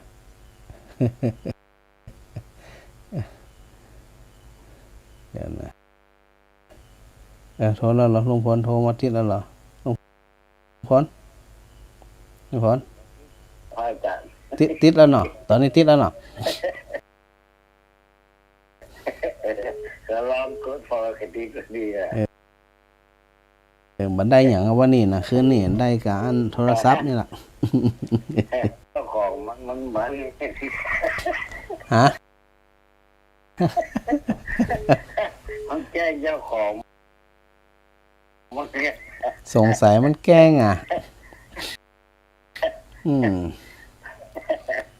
ก็จะมีพ่อจะร้อยทำเยอะอย่างอะไรก็รับมันหากับอาจารย์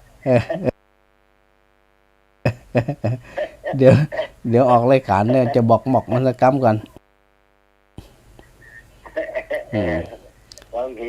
แม่นกดคลิกกดถูกคนตอนนี้เนี่ยพระอาจารย์พอฮู้ละเดี๋ยวผมฮู้ไปแก้ตะไดเลยผมไม่ได้เก่งไม่เล่นมันจะเก่งที่ผู้ลูกผมจะผมเล่นที่การเล่นแบบมีเวลาเขาเดี๋ยวหายใจแบบเก่าก็จบไปเนาะแต่พระอาจารย์ฮู้อยู่ว่ามันเป็นปัญหาอย่างแต่ว่ามันฮู้จะแก้จะได้ปานใดเดี๋ยวจะไงสาธุป่อสาธุ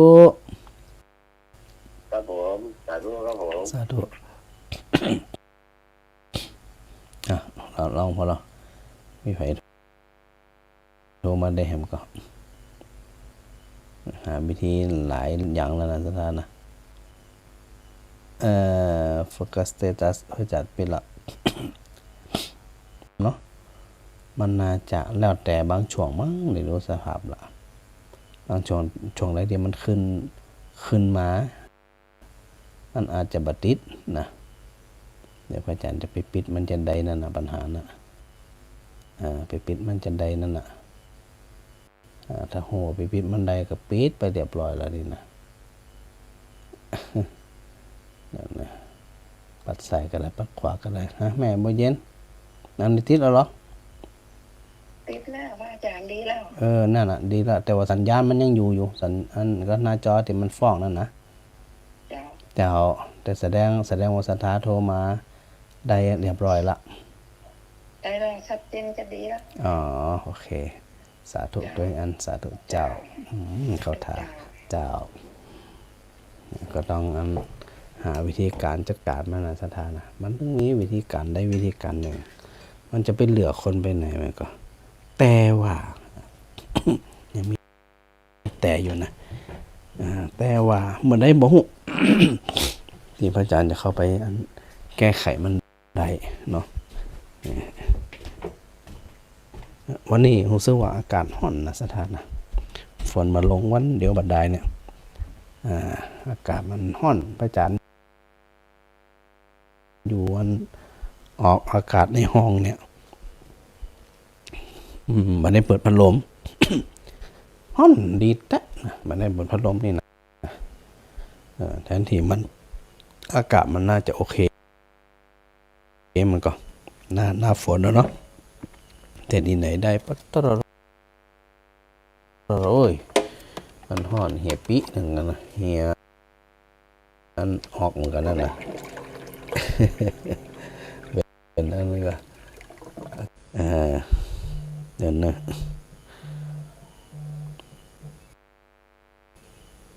พอสอนแล้วรอสอ จารย์ครับ เจริญ อาจารย์ครับ เจริญพรท่านอันรองศาสตราจารย์ ตลอดอะ ตอนนี้ออกอากาศอยู่เนอะ ตอนนี้นะ โอ้ อย่ามาขัด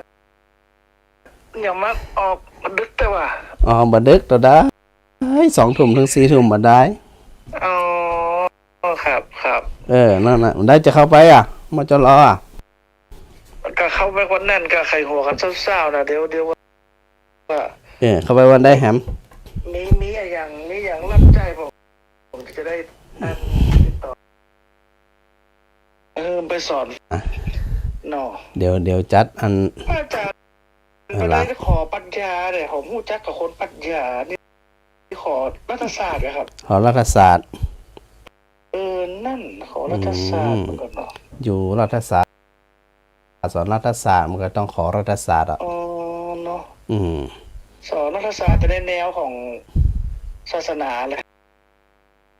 ครับประมาณนั้นน่ะของมจร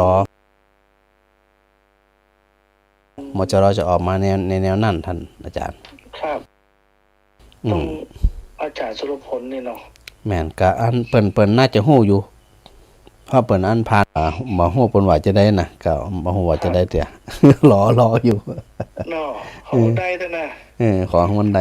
ก่อนเถอะจะได้ไปเจอครับรถก็ได้ครับเกษียณนะครับรถก็ได้กะเกษียณปีนี้กะปีหน้าครับก็แฮมปีกว่าพระอาจารย์ไปปีนึงครับแฮมปีเดียวเป็นจุ่มเดี๋ยวไปพากกันเพิ่นเดี๋ยวพระอาจารย์ออกรายการอยู่เนอะแล้วจะได้กว่ากันพระอาจารย์ก็สาธุ สาธุท่านอาจารย์รองศาสตราจารย์บุญเหลือบุญใจมโนเพิ่นสอนอยู่ที่ราชภัฏลำปางอันนี้ก็ถือว่าเป็นเพิ่นฮ้องว่าเป็นมิตรสหายกันที่คุ้นเคยกันมาเมื่อเนาะสมัยที่อยู่อินเดียพระอาจารย์อยู่พาราณสีอาจารย์บุญเหลือเป็นอยู่อันเดลีเนาะทุกครั้งแต่เวลาพระอาจารย์ไปประสานงานกับหน่วยราชการของอินเดียเนี่ยก็จะต้องนั่งรถไฟจากเมืองพาราณสีไปที่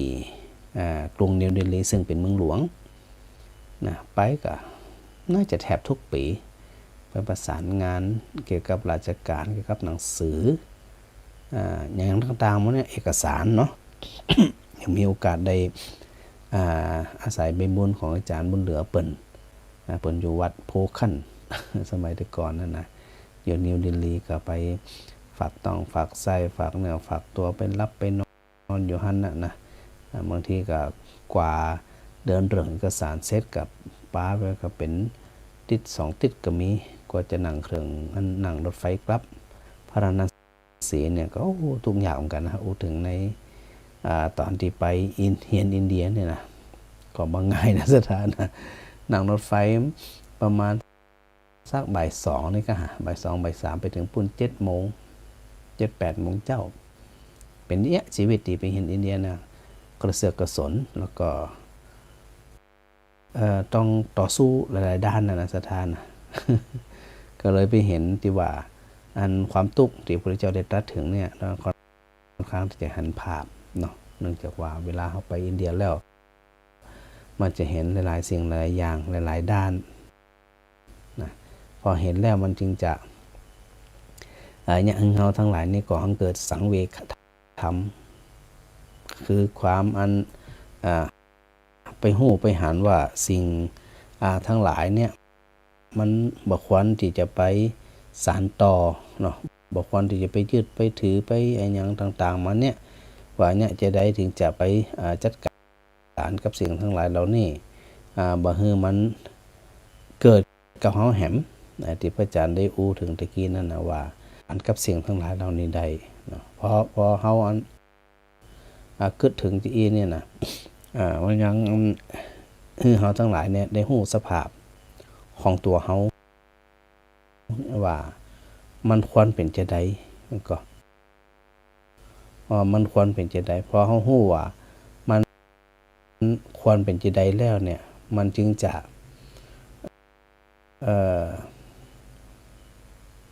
จัดการชีวิตของเขาเนี่ยในลักษณะใดแบบใดตอนนั้นนะสถานนะโดยที่สุดของธรรมะที่พระอาจารย์ได้อู้ถึงว่าเวลาเข้าใจแบบ ตรงๆแล้วเนี่ยมันมีอย่างอ้อมค้อมเนาะมันมีอย่างอ้อมค้อม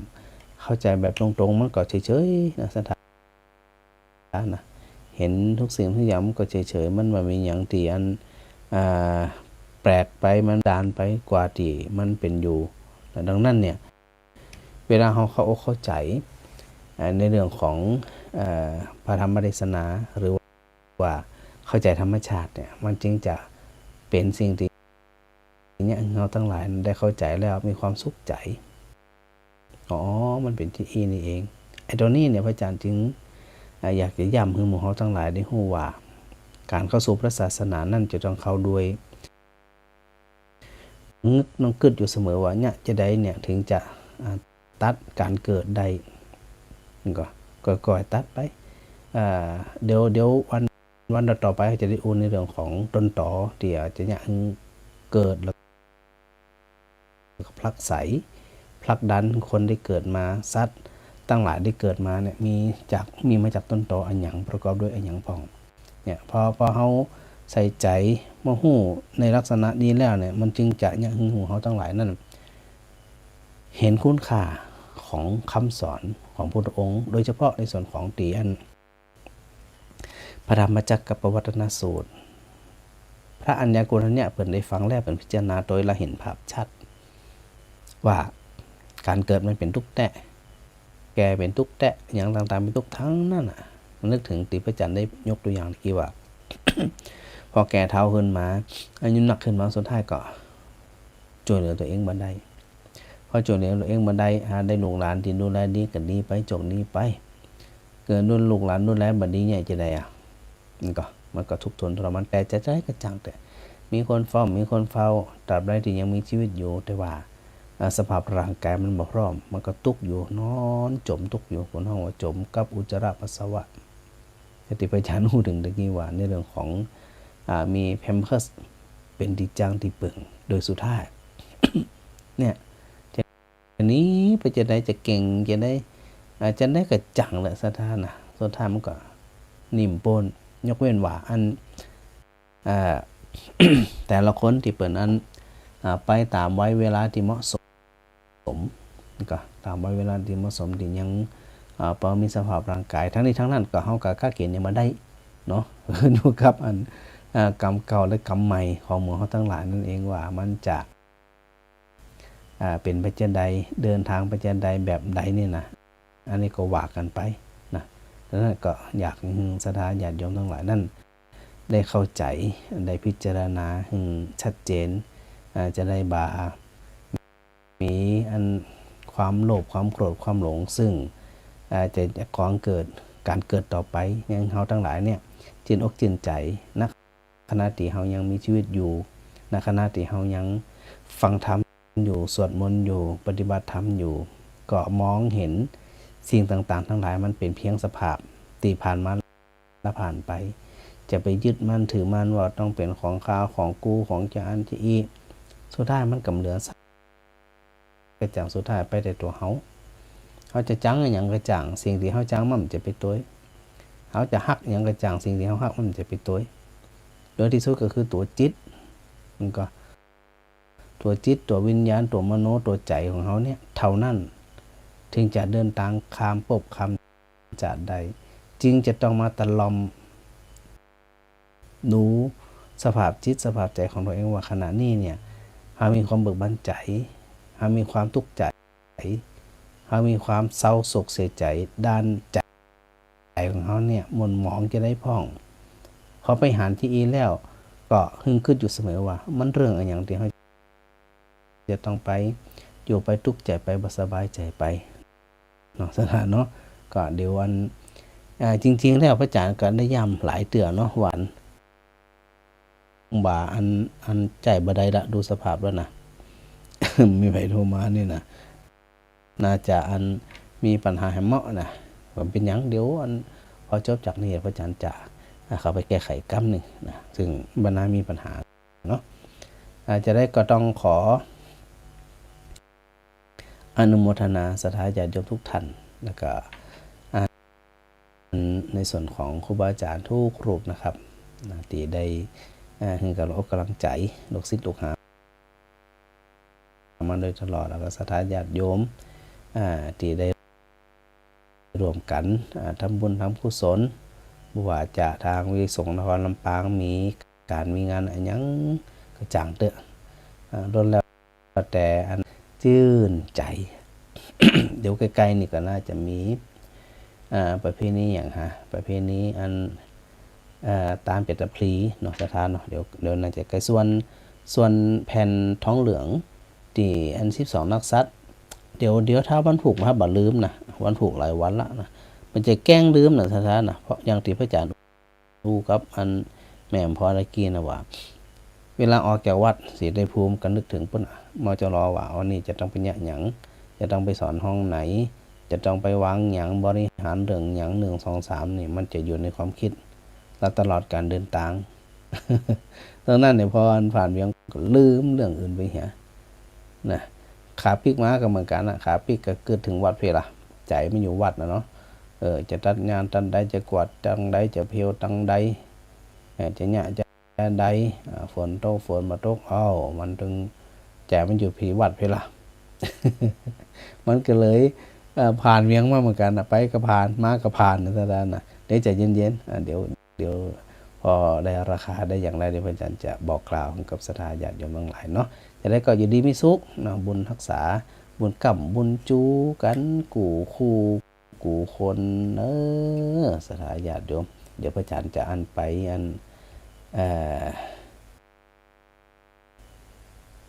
ตัดรายการนะเดี๋ยวพระอาจารย์เข้าไปตัดรายการเองนะก็อยู่ดีมีสุขเนอะบุญรัก